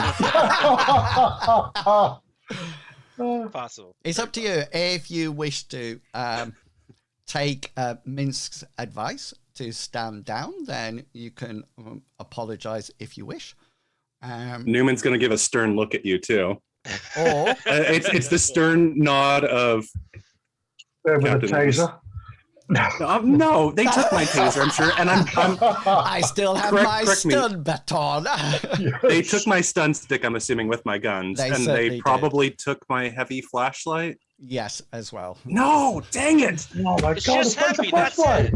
I heavy, love that's my all. flashlight, and I didn't fight them on it, but now I'm feeling a little bit empty without a flashlight. You still have your He's fists. got more of a limp now because of weight Yeah. from that side. So yes, Hammond, you can either back down, you can apologize as well if you wish, or you can roll your influence skill and stick to your guns. I'll probably do the number 2 option. Actually, I'm sorry. I am not the captain. I cannot say what I think. I am sorry. I will just sit down and be quiet. Mr. Minks, I suggest we have a discussion in my office. And she stands up and gestures towards one of the open doors into another room. And Newman and Hammond, if you stand up, Mal goes as if to say, nope, you're staying At which there. point, I would like to say, I'll be with you, Miss Bright, in one moment. Just give me a moment, please. And I will just walk over to Hammond, and I'll put my hand on his shoulder. Put my hand on his shoulder. I'm like, yeah, trigger. No, I'll say, but you're a most amazing man with machines. You know what to do with your drones. I respect what you do, but this sort of thing is more for me. So just trust me on this. I'll stay in my wheelhouse. I'm sorry. No, don't feel put down. It's the fact that we're still doing a job for a set fee. If she wants us to do more, then we can renegotiate. But at the moment, we are still just protecting her for the 7 days. And you've already got a bonus for Newman's wonderful actions. So she... fill your boots, have some more coconut or orange and pineapple or whatever, and I'll be back in a moment. Yeah, and she sort of like takes you to the room, and she really provides with you the following information. I'm going to give you all to you, Minsk. I'm assuming eventually you will tell the rest of the group if there's anything, pieces of information. Yes. Hang on, because you don't know what it all is yet. If there's anything that you do not wish to share, then just state it at the end, and then we'll trust the other two not to act on that, and Purdy as well will not act on it unless she's actually privy to it. It depends on what happens in the next 2 minutes in that room. Yeah, one thing that you do notice, Newman and Hammond, is that once Minsk enters the room and the door shuts behind him, you figure there's probably some kind of white noise generator in there because your communicators start to hiss a lot, and there's this sort of like static in. And as you walk in, Minsk, she gestures to a more comfortable chair opposite her desk. She does, however, sit at her desk, and the first thing she addresses to you is that she says, just for future reference, this is my ship. The company has not paid for it. I have paid for it out of my own pocket. That is how much I am committed to this cause. I apologise for my comment. I was not privy to that information. So take my humblest apology, sorry. And well done for supporting your cause with such a beautiful ship. You can make a lot of money, actually. Okay, don't get too smarmy. Okay, just to let you know, due to the interaction that has happened, any of your influence rolls with Angel Bright would now be hard. Okay, but I'm going to give you the opportunity to silver tongue her. And so you can roll your influence skill. Oh, big boy. It is at a hard level, and if you succeed, you will bring it down to standard. If you get a crit, then you'll bring it down to easy. This is where it gets all bad for me, doesn't it? I'm just going to close my eyes and do it. Oh, standard. So, okay, that is 1 over the hard. So I'm going to give you the benefit of the doubt. 47 out of 46 is close enough. So you're back on equal peggings with her for any future interaction rolls. So she gives you the information about Z-Corp and Safe Haven. And then she tells you the following information, that the reason why she's on the planet. Okay, she is following up a lead, okay, that Z-Corp actually has some kind of science facility on Arid. She's not sure whether or not that is true or not, okay. However, she is sure, due to documentation that came into her possession, what Z-Corp is actually working on. She has had several planets on her list. This is the 3rd one out of 5 that she is visiting.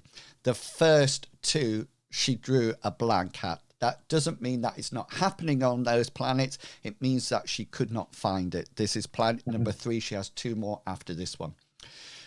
Z-Corp has devised a new terraforming compound.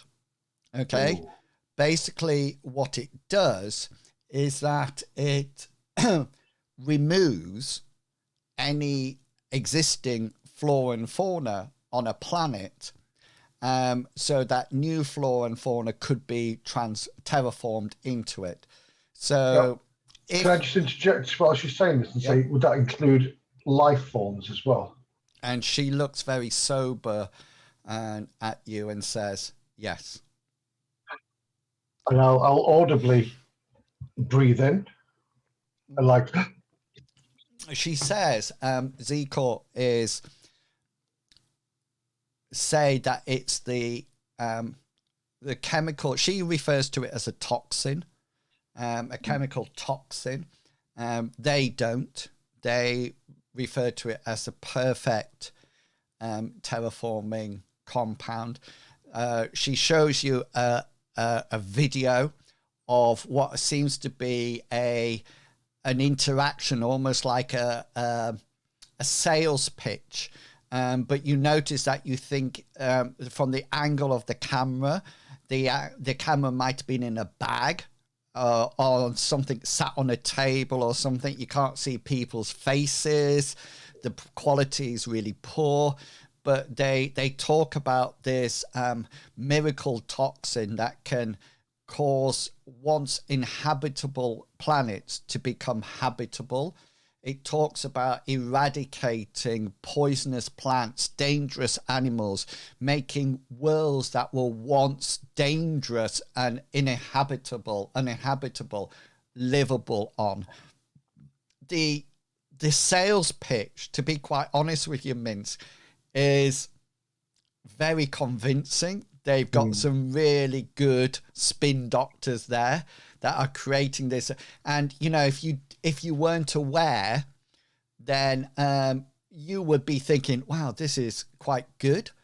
She then shows you some images of before and after on small ecosystems, small contained ecosystems that start off with a huge amount of poisonous plants that is basically reverted just to soil.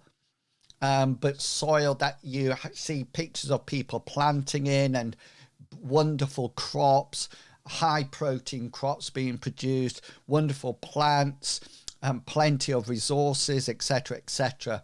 And at any point, there's no mention or discussion about the other side of this at all. She then shows you some images that are rather harrowing and very poor quality of things like animals and plants as dead, lying dead in a sort of like a open sandy place, or the vegetation just brown or dead, animals just sort of like rotting. And you even see, she sort of like says, and finally we discovered this. And she sort of like shows you a picture, and it shows what you think was probably some kind of primitive settlement. Indigenous, yeah. Yeah, that has been completely killed, wipe out, decomposed, everything. She goes on to sort of like talk that it's believed that Z Corp has on one of the 5 planets, some kind of underground facility where they are testing this and possibly producing it. She has got these 5 planets where the information is that it could be there. She shows you orbital scans that she made, but these are unconducive because there's so many underground complexes, cave complexes, because of the mining on Arid, that you can't really see anything. She shows you one after another and sort of like says, could be here, could be here, could be here. She tells you that the reason she went to the land licensing place was to see whether or not there was any record of any suspicious purchasing. And she talks that she managed to get some data, and she points to a computer screen where that data seems to be being worked on electronically by the computer itself. You can see sort of like scrolling names that are going up and then are being cross-matched. And she talks to you that she's making matches with previously known aliases that Z Corp has used in the past.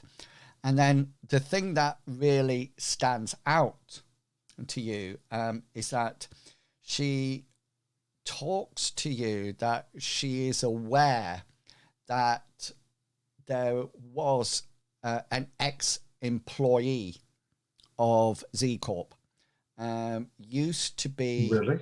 Yeah, used to be very high up in the actual corporation, and actually left the corporation.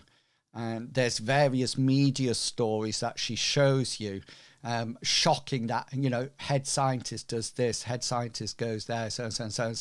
leaves Z Corp, and there's various images of this quite early 20s, late 20s guy, sort of like coming through doors, sort of like holding hands up to cameras and things like that as he comes out. And then she says, and then we received this. And she shows you another article that it says that this scientist was killed, assassinated, killed in some kind of road traffic accident a few days after he left. But then she shows you something else. It seems to be like a spy satellite photograph that has little facial matches on it. And she says that this was taken yesterday from her starship. Sorry, not yesterday, the day before, as it was in orbit of the planet. And she points to a place on the map, and she says, this is where he was. And it's about 2 hours out of Arid. And the thing that you pick up straight away is the name of the scientist. Gordon. Was called Jack Malone. Jack, really? And that coincides with the story that you heard from Betty. She also refers back to the communication, and she says that she believes, as Hammond suggested earlier on, before we started the game, I think, that she believes that Z Corp is trying to stop her, hence the communication and the attempt on her life. She also feels that the communication sounds quite desperate. And because of that, she feels that this might actually be the planet that the facility is on. And she wishes today to travel out to this accommodation, this place that Jack Malone lives in, to try to see whether or not, number one, via DNA scans, it is actually Jack Malone. And if it is, what happened, and does he know where the underground facility is, whether or not it's on this planet or on a different planet. You can ask any questions that you want. It's interesting, Miss Bright, that I'm sorry, you are a miss, aren't you? She says you may call me Angel. Oh, Angel, thank you. It's interesting that Minsky, you're such a sweet talker. You really are. Sorry. It's interesting you mentioned Jack Malone, because I was talking to a young lady at the bar at the Dry Gypsy. Yeah, Dry Gypsy. Thank you.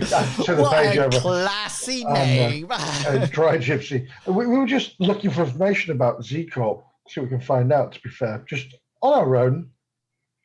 Did a bit of legwork. And apparently Jack used to go in there quite a lot, flashing his money around. He was a bit of a miner, flashing his money around. And all of a sudden he just stopped going in. So that could explain that. Now, about if you'll want to go tomorrow to have a look at this place. Today, she says. Oh, today. Now. My concern, Angel, is that I did expect Mince to say, yes, please call me James. James Bond.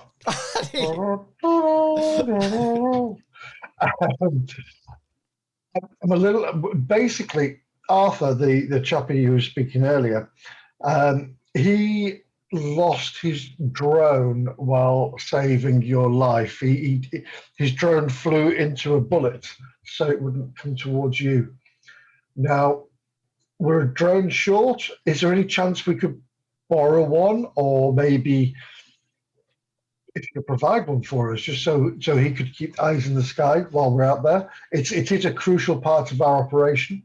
When we're driving anybody in a convoy, we do need eyes up there to make sure there's nobody in the peripheral. He does have another drone. Oh, I know. It's different. Do you know, you fooled me again, Mr. Pickles. You said you talked, and I looked over to OBS and thought, why is he sat like that?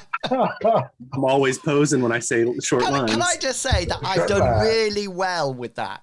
It's actually a picture on top of the overlay, and apart from a bit of the token, which is slightly off, I think I've done really well with the rest of it. I really think I've done well. Sorry, what did Newman want to say? Sorry. Yeah, see if you could provide a drone for my friend and colleague. Okay then. Let's roll. Okay, if you use a luck point. If I do this for 10 minutes. Yeah, if you use a luck point, if you give me a luck point, I will say that there's one on board, and she is prepared to give it to you for this mission only. Oh. But it will cost you a luck point because it's not something. It has to be a luck that she actually has that. No, in which case it was a pipe thing that I just thought of on the spur of the moment. But no. Sorry, Hammond, you're not worth a luck point. No, you're not. Well, no, it's not even that. I use a luck point? Can I use? No, Minsk has to. Points. No, basically, if it was a yes or no, that'd be fine. So she says no. Fair enough. I'm not going to do the luck point thing. Okay. Yeah. So she says no. Yeah. Yeah. She's really keen, Minx, to get out there as soon as possible. She thinks that Z Corp might not be aware of this. She doesn't know whether or not Jack Malone faked his own death or whether or not it was a Z Corp death. So they don't know whether or not Z Corp knows where he is. And she's been very upfront with you. She is indeed, yes. And says, we might meet some competition. Opposition, yeah. At which point, again, I will say, what vehicles do you have that we can take as well as ours as decoys? Yeah, she has no vehicles at all. Oh, she's rubbish, isn't she? We've got a 4-seater car and there's 5 of us. Yeah, but you got a 2-seater car as well. Oh. Hammond has his own vehicle. Right. Okay, he bought it, and I think he got it as a discounted price. I did. Yeah, that was one time. 40% off. When it comes to commerce, then he's quite good. When it comes to influence, he's lacking it. Although I can see influence being a skill that everybody's going to be investing in. Yeah. Which would be a shame. Minsk. It would be a shame, yes. They won't do that. Take that from you, yeah. Yeah. Right, just out of character. Captain Kangaroo, what drone do you have? Because I would know this, wouldn't I? I think the drone I have currently, I think, is a surveillance drone. I think I use my security drone. Correct. Yeah, because your security drone is the one with the weapon. Yeah, and I was using that to distract the sniper. Yeah, your surveillance drone has no weapons. Yeah, I don't think on at all. Do you have a sensor skill? I do. Yeah. So what I'm planning on developing, and I'm only saying this now because it might be helpful for your plan, Minsk, is that rather than robots only being able to do certain things, drones can only do certain things on command, but they can be used to have information relayed to you, Hammond. So, for example, if you're just leaving your drone somewhere and say, do something, report intruders, that's what it'll do. If you're sat somewhere interpreting the sensors, then you can use your sensor skill to understand what's going on and what the your sensor skill, however, will always be capped at the sensor skill of the drone. Got it. So if the drone's only got 20%, you will roll your sensor skill if there's anything to find out, but it'll be capped at 20. The other thing that you can do as well, eventually, once you've got the skill, then you can have a skill called pilot drones. And that will allow you to pilot remotely the drone if need be. And so, but if you lost connection, it will go back onto its dog brain. And then that would be it. It will always fire by itself. There's no current ways for you to actually engage with it. It just fires with its normal combat skill. Well, okay.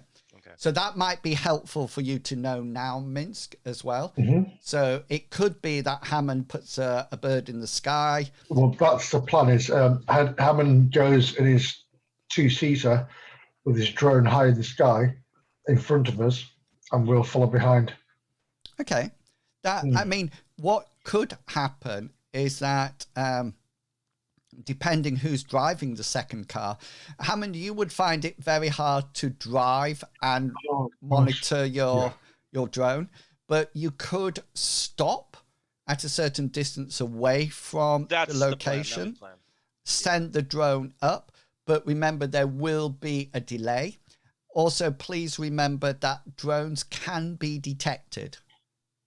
You know, you don't have any stealth on your drone, but that is something that you could eventually pay for and get.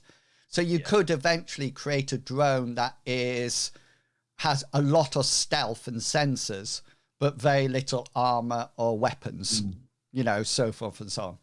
So like it. Mal will be accompanying you. And can Mal drive? Oh, that's a good question. Yes, because if he can drive, he has Hammond's a pilot car. His piloting skill is 80%. Oh, brilliant! So he can pilot Hammond's car while Hammond controls the drone. Would that work? Yeah, and I will say that only due to because normally Mal, he would be next to Angel, wouldn't he? Yeah. But because we've got Zach. Well, not because you've got Zach, but because of Zach's heroic actions last time, she is. I just looked over at his camera again, and of course he's just going. Oh yeah, Newman's in the back seat just posing like yes. Angel is quite happy to. She sort of almost like condescending says to Mal. Mal, drive the other car. Mr. Newman will be protecting me on this journey. And he sort of says, yes, fine, Miss Bright. And sort of toddles off to drive as he's going across, I will say to Mal, Mal, would you mind listening to what Arthur says to you? And if he says something, could you do it? If that's all right with you. Is that all right, Angel? Yeah, he's sort of there's various grunts and groans. His priority, just so you know, is to protect Angel. Which is ours too. Yeah. But say, for example, you figure Newman backs this up. Say, for example, somebody's heading to the back of the car where Angel is.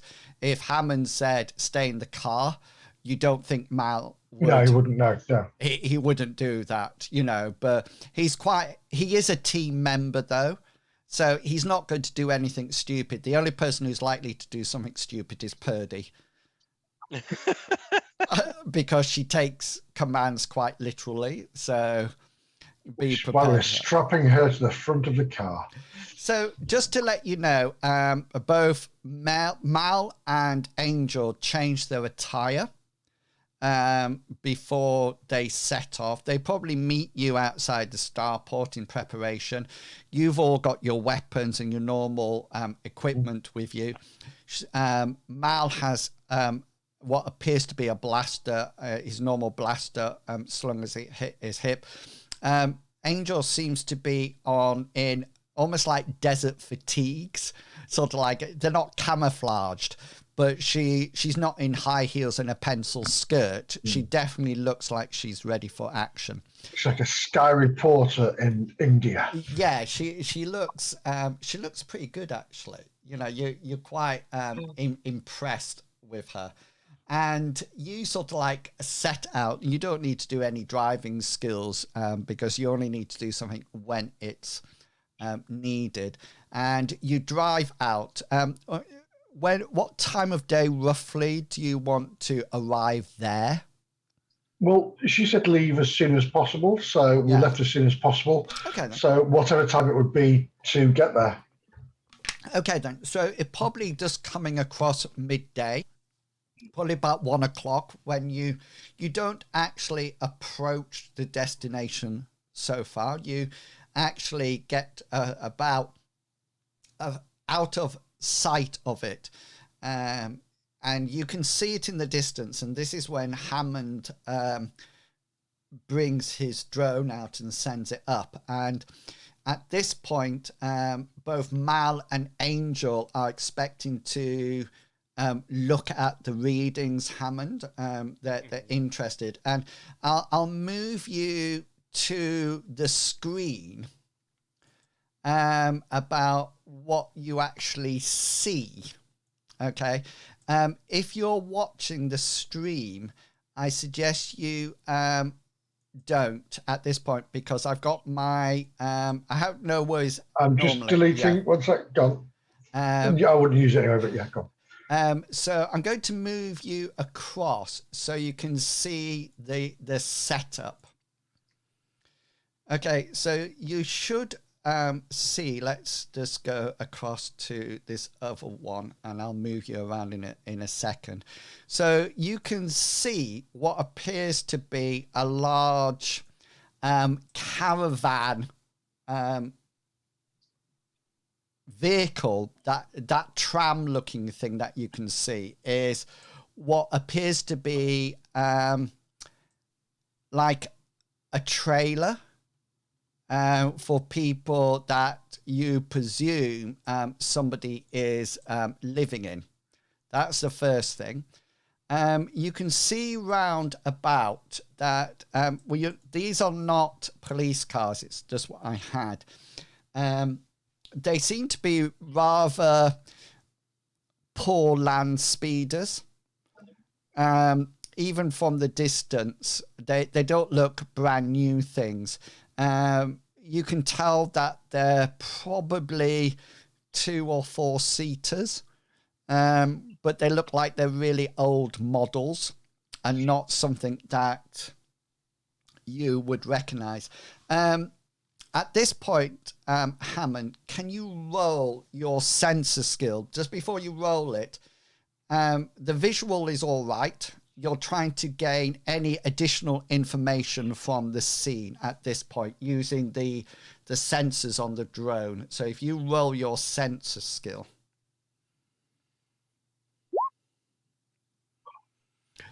Okay. The only other piece of information you get, and I'm going to give you a little bit, but not them all, is that there are several life forms in the trailer. Okay. There also seems to be one life force by this vehicle here. Okay. Which, sorry, one more time. I'd get out of this. Which vehicle? This one. Okay. It doesn't look like they're in the vehicle. It does look like they're stood by it. It's car number 123, if that helps. Yeah, I was going to say that. I'll communicate that via the comms to the rest of the group. Yeah. Yeah, and then What's the best way to approach this, Captain? Oh, hold on. What's the best way to approach this, Captain? This is when Minx doesn't like being. Yeah, this is my bad thing. Slow and steady. I think getting the eyeball on the life sign outside near the car is important. See whether there's a friend or foe, and then we'll know where the land lays. But I think we should either go in hard and fast or slow and steady. So either leave the car, the car's back here, and go on foot, or ram raid. Yeah, it's a tough call on that, Captain, because honestly, they're going to see us coming.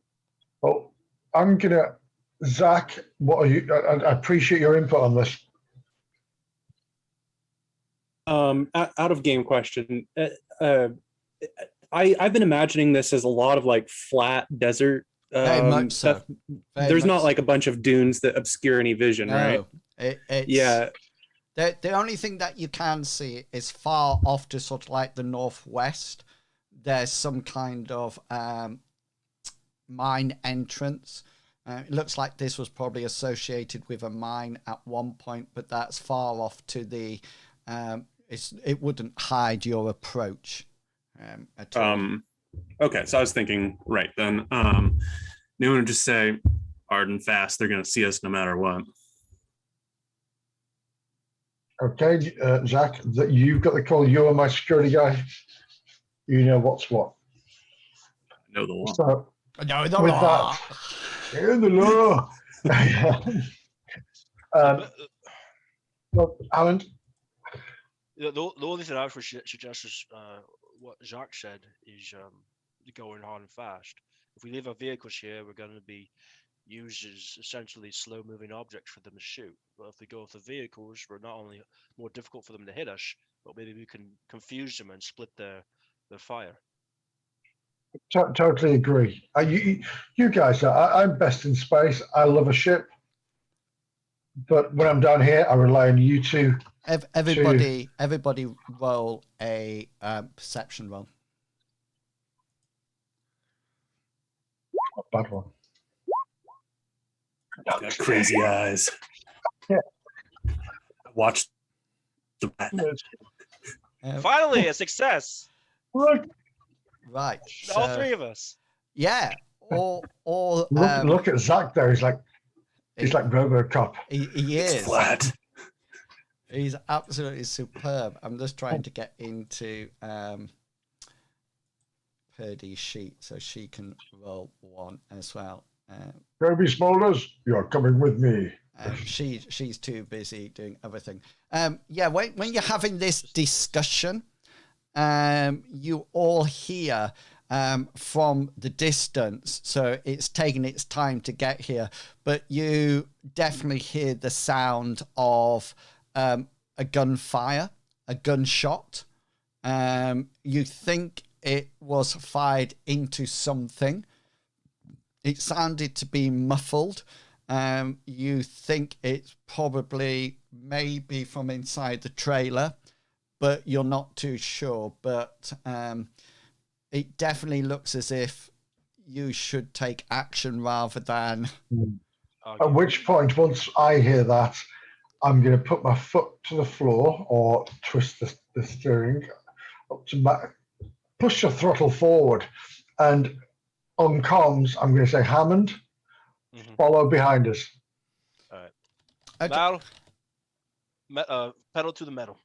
Yeah, so as you sort of like, you all, because you're all probably round Hammond's car, watching the actual information being fed in. So everybody runs to their cars and then they set off driving. I'm just trying to find you a suitable icon for your cars. Can I have a T5 so I can bullseye some mob rats? Yeah, we're just going to use train cars at the moment.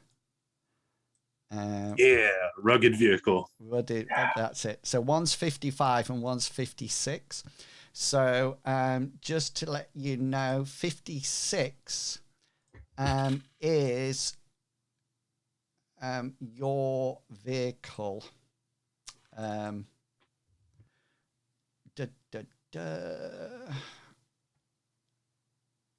some unknown reason, it's not letting me assign it to anybody. There you go. Which one? Okay, is it green? I'm green. You're green. So Medivac, you should be able to operate 56 now. I can indeed, thank you. Oh, buddy. And Captain, you should be able to operate 56, the green one. Okay. And yours is slightly smaller because it's too much. Remember, up at the top, there's a little, you should have your grid. And then when you click on it, there's a little square that sticks up. You hold that to turn it.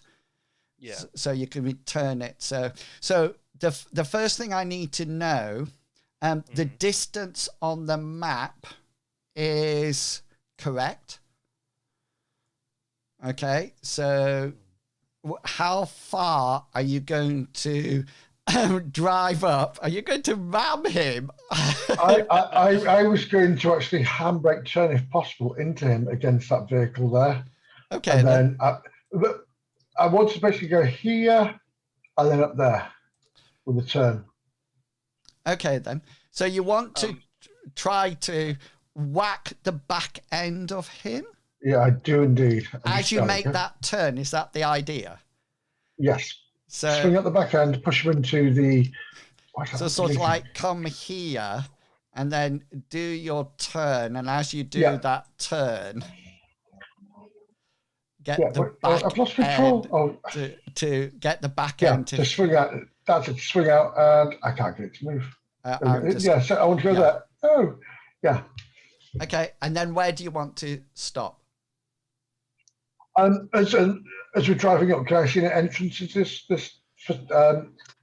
Yeah, you know that there's a standard entrance. Like think of it like a caravan. No, it's dead center.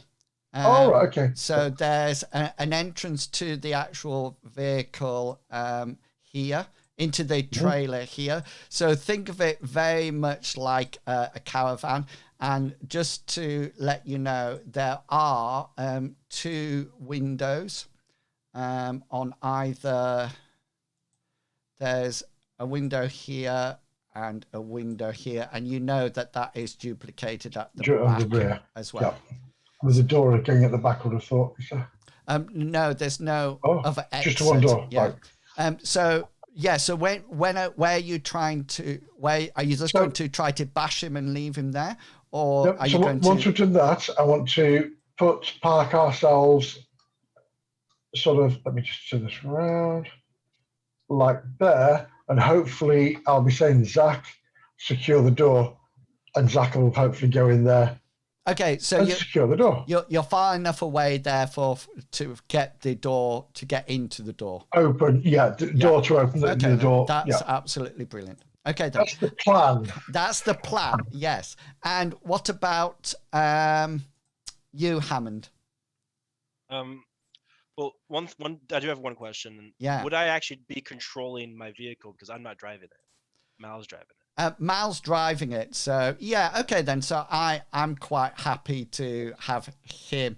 So let's do your fancy maneuver first. Now this is going to be quite difficult. And what we're going to do is do certain things at every phase. So the first thing is going to be, just so to let you know, so you can use luck when you want to use it or if you want to use it. The first maneuver is going to be that turn. Okay, that's the hardest. It's a pivotal part of this maneuver. Doesn't work, I go into a car. Another speeder. Okay, then, and it's going to be. It's not going to be formidable, but it is going to be hard to pull it off. Okay, oh gosh, I will be using a point look on that. Oh yes, I didn't realize you'd. I just rolled it because I was like, push the button. Okay, then. So you swerve, you accelerate up. Just to let you know, Hammond. Mao's going to drive up and leave the car here and get out. great. So Minx, you drive up and you spin your wheel and you whirl it round and you're going to make the turn not a problem. Okay. So your roll will be what, 26? 26, yeah, which Okay, would be a formidable. Yeah, so it's going to be 26. So the only thing, I just need it for my opposed roll, because my guy, is going to grab. He's going to definitely be able to have a whatchamacallit, an evade roll. It's like Batman versus Superman, where Batman slams his car into Superman and Superman goes, huh. Yeah, so he's going to have an evade roll, and that's why I'm seeing it's a 26. No. So you sort of like come up, and he sort of like sees you coming, and you're both sort of like going full speed. And as you get approach, you can see he steps away slightly from the vehicle and sort of like sees this cloud of sand rushing towards him, and the last minute you sort of like, you probably say, hold on guys, sort of like are you kids okay in the back? yeah, and Newman probably puts his arm across Angel Bright to sort of like steady her so she doesn't come out of her seat, and you swing the car around and you actually do the turn absolutely fantastically, but this guy sees it coming, and so he gets an evade roll to jump out the way, and he gets a 26. Oh my god, what are the odds? So you both get the same. Now you will know that, if you get your result, then they're the same. So you both get something, but he's going to take, he won't take the full damage of it. He's going to take half damage from it. So what I'm going to say is that as you come around, you whirl the car around. He actually manages to dive over the front of the vehicle, but you hit his legs. Okay. And I'm going to give you a choice now. You can either do, I think this car would be quite hefty coming in, but he is getting out the way. So I think you can either do a 1d8 to one of his legs, or 1d6 to each of his legs. Does that make sense? Yeah, it does. And I'd probably do the 1d6 to both his legs, because if it's swinging round, it will scissor the legs. Yeah, so roll. So your first roll will be for his right leg, because that's the one that comes first on the thing. So he takes, that sounds sensible, 2 on his right leg, and then 1d6 on his left leg. Well, his left leg would be hit first, wouldn't it? Because he was facing. Yeah, so that would be a tough one. Oh, 2. It doesn't matter. It doesn't matter. So he sort of like leaps over. Just to let you know, if he hadn't made his leap, I would have said it was going to be a 1d10 and a 1d8. So I'm not halving any of that. I'm taking the full down. So you definitely hear a crunch as you hit his legs, and he rolls over, and he's there. Okay, and tell me what people want to do. I'm just checking the time as well. What are people? So the vehicles are all stopped. What do you want to do before we roll for? Did Hammond wants to do something as well? Only one thing I want to do is can I roll a mechanic skill to see?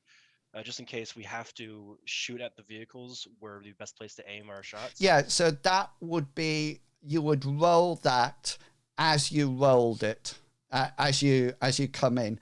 And so if you want to call your shot, then you would roll your mechanic skill. And then I would sort of like say, okay, then you can now act that like a marksman or move it one place in the right direction. So the cars have stopped.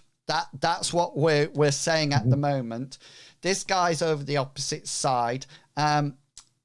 Mal's going to be getting out and, you know, looking for trouble. Just to let you know, he is, you think he's probably, well, I'll tell you, he is going to do this. He's going to protect Angel Bright. Angel, yeah. That's going to be his action. So you don't need to worry about Angel Bright in this. You've literally just got to worry about yourselves. Let me just grab your tokens and put them on, because I've just realized you don't have your tokens on this screen. For ease, I suggest, unless she gets ordered otherwise, that Purdy will stay in the vehicle. Yes. No matter what. So let me just resize you all. Just make sure that you've got control over your... Yeah, so whereabouts do you want to be as we roll combat, as we roll initiative? So get yourselves into position about what you want to be doing, whether or not you're in the car, what weapons you got out, and then we'll roll initiative. I'm saying that because I think there's still be an element of surprise as you go. So let's just go through. Let me just move everybody slightly out so we've got a little bit more room. So Newman first, what's going to be your, what are you going to do? Newman would ideally be having his shotgun out, since after we're speeding, he put the revolver away and he doesn't need range. And his command was to check out the inside of this area and lock it down. So I assume that my boss has everything under control. So my goal is to get into this building and secure it as soon as possible. Okay. Are you going in gently, or are you I was going to say, are you going to open the door, kick the door? That's basically what I'm saying. I want to open the door so that I can do like the thing where you stick the barrel of your gun through the door and push it open as you're clearing the room. That's so slower, I guess, would be the answer. That's absolutely fine. So Newman will be at the door, slowly opening the door. Minsk, what's going to be your... I'm at the moment, I'm going to sit in the car and control the car, but I also want to comms to message Hammond to say, Hammond, can you get your drone to get me eyes on the inside of that thing by rotating around it? Just distract, if anybody's inside, distract them by pushing the drone around the windows. Okay. But it's your job. Whatever I think you should do. Yeah, I can maybe distract from the other side. So what does Hammond want to do at this point? I'll bring the drone down and try to aim the. So you're going to try to rotate it round to see whether or not you can see what's happening inside. Okay, then. So my theory is to do distraction on the other side as Zach goes in from this side, if you know what I mean. But hopefully seeing what's inside by the drone. Another set of eyes. Okay, then. Yes. So let's everybody roll an initiative, no matter what you're doing, so I can ensure that we've got some order going. We're going to start this, but we're not likely to oh my God. Finish it. So I've got a 9 there. Wait for me to use my shotgun, then we'll talk about whether we're finishing it. Yeah. Mince? Oh, it's on this page, sorry. I was trying to work out how to roll initiative. How bad's that? It's been so long. It's been so long. Just make sure you got your token selected. There you go. Right. Hammond. Who's got the biggest init score? Between Zach and Mince. Oh. Mine's an 11. Mine's 13. Yeah, Minx beats me. Okay, then. It's got them pilot skills. Often. Okay, and then Thug is going there. Okay, we'll start this off. We've got 10 minutes, but we might as well start it. And then it's probably a good idea because it'll give you something to think about before next time. So Hammond first, you need to roll for me a census skill.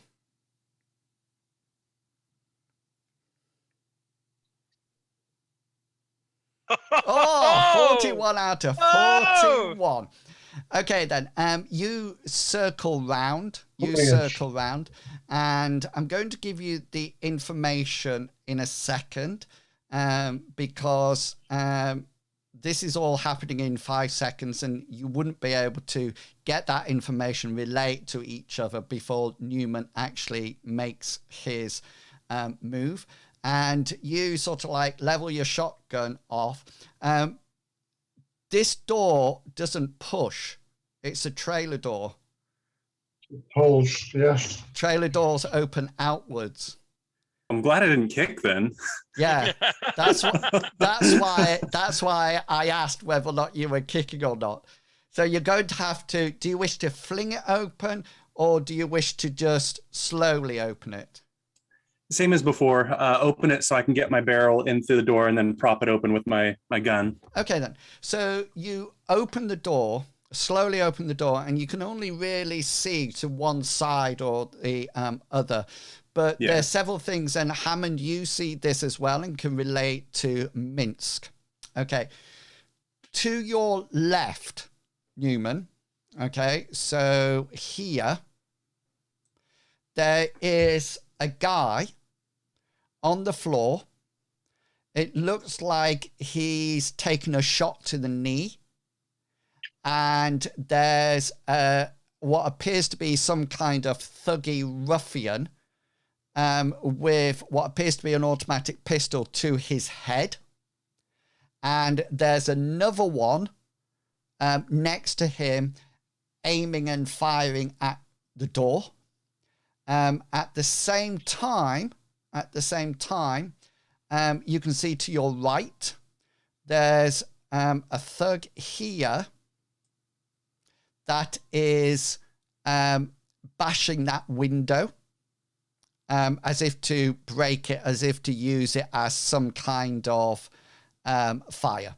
So you've got one here firing outside. Over here, you've got the guy with the gunshot in his knee. You figured that might have been the shot.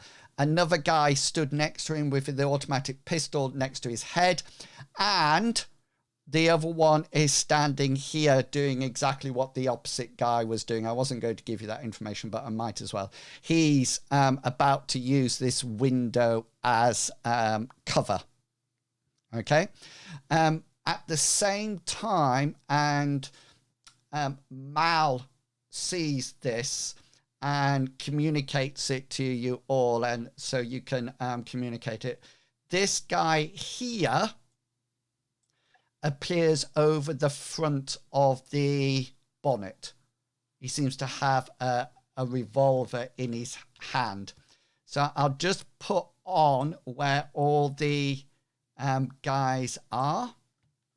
I'm not going to put the man with the gunshot knee.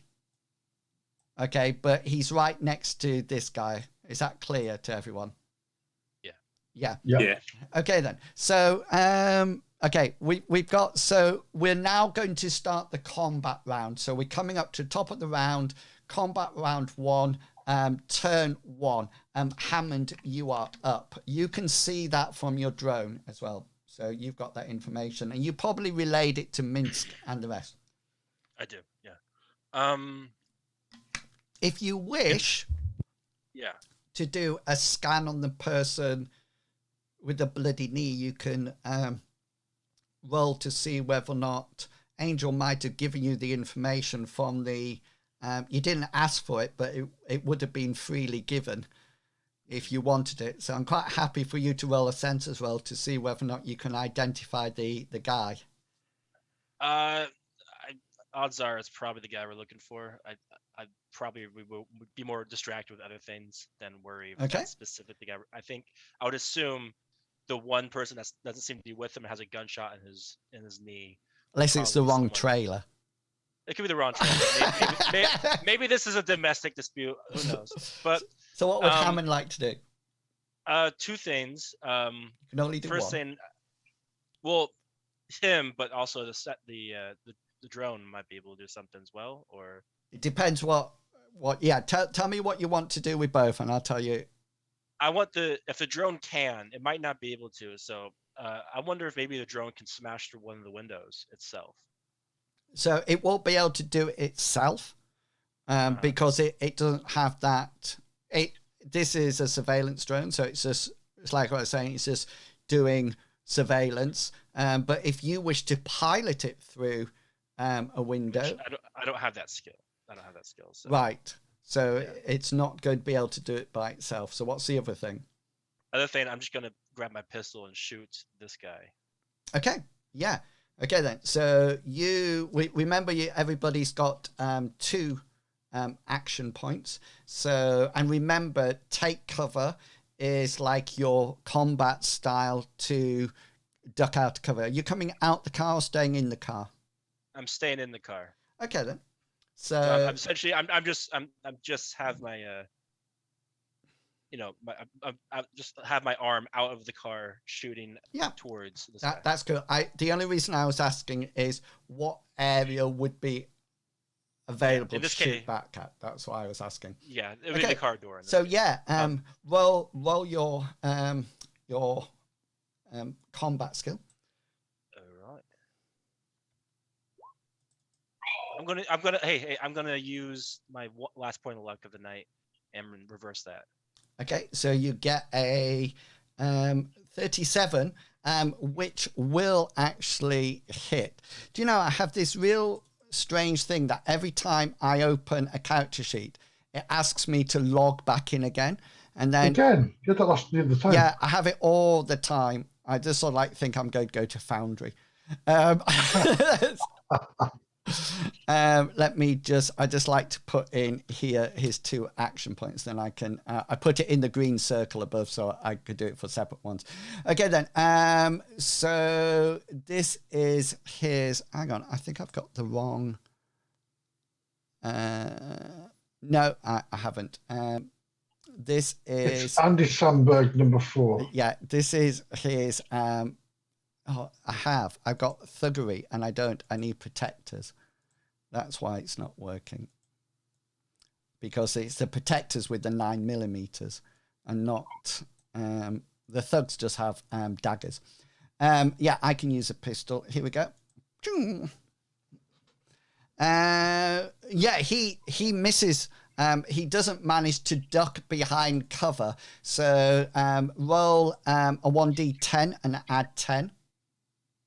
Okay. So don't roll a d20 because you can't see his legs. And you've done a hit, so 1d10 plus 10. Shit that. 13. Let me get onto my mook. Yeah, so that's right arm. That's his right arm. That's his shooting arm. So do some damage. You I'm haven't. trying to remember. What was a blaster do? Is it 1d8 or 1d6? 1d8. All right. I think. That's correct. 6 points of damage off number 1.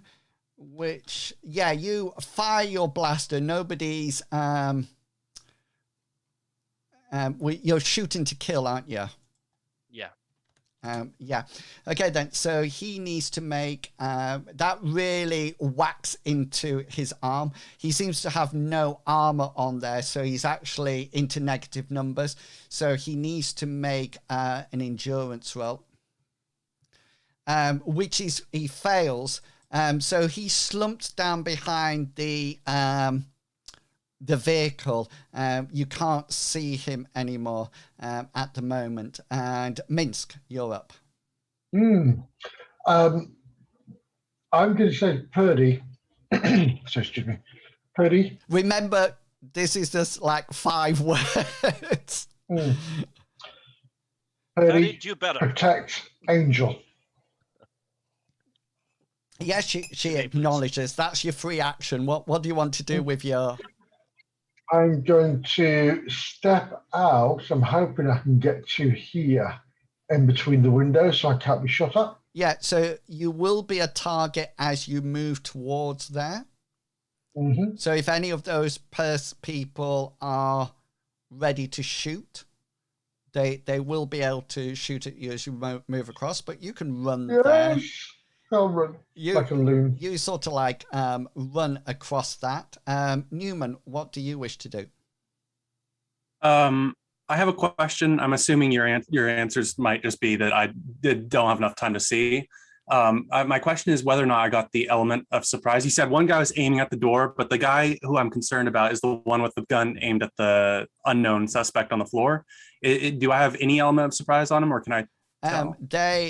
They actually heard your vehicles coming from a distance. Okay, that checks out. So, and your element of surprise was actually moving to where you want it to be before they could act. So the only two people, the guy behind the car didn't have any actions. The other two were lookouts in any case.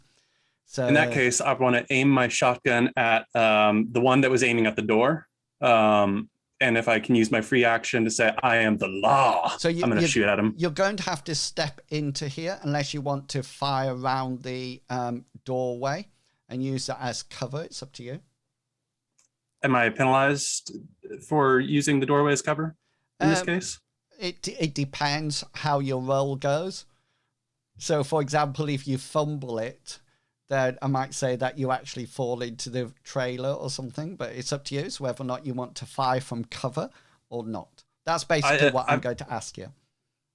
I've been trained to take cover, so I think Newman's instinct is to use the doorway as cover. Okay, then. So you'll be firing at this guy, yeah? Yeah, the one who is the biggest threat to me initially. Okay, so you come around the door and, fire away. Here is my roll. Time to turn into a bloody snail. You succeed and get a 19. He can't take cover, so he's going to have to evade out the way if he can. I'm actually going to use one of your luck points that you've used already and to reverse that as he dives over this side. But you both succeed, so he will take half damage from your gunshot. So I need you don't have a special, but you do have a hit location and damage. Hit location is 19, and damage is going to be a half of 7. Let me just put that up. Wow, 20. Sorry, 7 ahead. So that would be that would be 4, won't it? Because we round up. This is. What number are you? You can be number 2. And he's got 1 action point left now. Where was the hit location, sorry? 19, so head. Yeah. I imagine I got his ear a little bit, gave him a new piercing. Yeah, and did 4 points of damage, which is not enough to take him into negative hit points. But you sort of like blast him, but as he dies, he gets out the way and he sort of like goes sideways and you sort of like graze his head. Right. At that point, it's my turn to move. This guy who is on the floor, and then we're going to finish this, so you know, so we won't go past this point. He gets up, but he's taken a crouched position. This guy here, seeing that happen as you come round the door and fire, he's backing away and is crouching behind like a table for cover. This guy, nobody knows what's happening because he's out of sight. Purdy says, "Wow, isn't this exciting?" And just to finish off, the guy with the gun to the man's head shouts at you, "One more shot and I fire." And that seems to be a good place to leave it. Darth said, "Mr. Pickles' picture is perfect for when he succeeds in a role." That's right. Yeah. I'll have to find another. I tell you what, I'll flip them around the other way when you fail. So you. Well, that means And that is where we'll leave it for today. So just to let you know, when you come back, Hammond, you probably haven't heard that, okay? But you've got your work busy by this other guy. Purdy, Mal, and Angel are safe. And Minsk, you're by the window. Probably back to the trailer. Oh, God, yes. Yeah. Yes. You actually don't know where that guy is that I've moved. Does that make sense? This guy. It does. I'm literally being backup for Zach. Yeah. And Bad backup. And so Zach will be there. And yeah, so you got this one guy says, basically, drop your weapons or I shoot. You got a person in front of you that has got a graze down his ear. And you know that there's another guy taking cover on the other side. So we'll probably start right at that point. It'll be turn 2. So it'd be the second turn. So we'll still be working on the same action points. So you've all probably used up 1 at that point. Brilliant. Oh, now this gives Zach a lot of time to think about what happens, what he's going to do. I bet he's looking at whether or not he can alter the, what do you call it on the shotgun? Right. I have, you're talking about full fire mode and single shot. But isn't there something that you can do a spread? I'm sure there's something. Buckshot. Yeah. It's like put a duck bill or something on the end. Or is that either way, if they kill the person we're after, they're gonna die. So it's looking kind of grim for them. And you do have Purdy. I was just wondering whether or not you could take 2 of them out at the same time. That's what I was looking at. There is something on a shotgun that you can widen the spread, but I'll have a look at it, and that'll be it. My next thing I thought was take one of them alive. Take one of them alive. That's guaranteed to kill them all. Well, it'll be exciting. I'm really looking forward to the next. I feel like the negotiations on our side because we're going to kill them regardless. So. Yeah, I was going to say, Yeah. So if honestly we could say, hey, don't shoot him and we'll let you live. Or just knock on the door saying, pizzas. And that will be a really interesting dilemma for Zach then.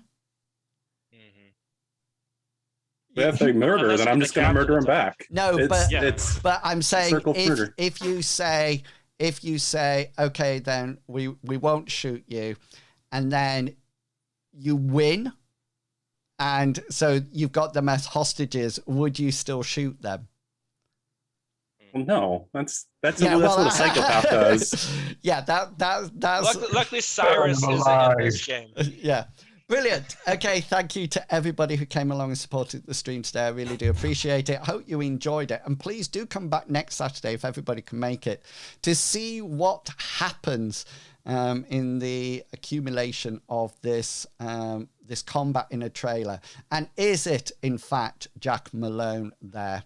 And yeah, we will see what happens. I do like the drop shadows on your trailers, by the way, on your cars. Can you see them? They really make them sort of like look 3D. I really like that. Yeah, anyway, it's not on any of the other ones. That's what I noticed.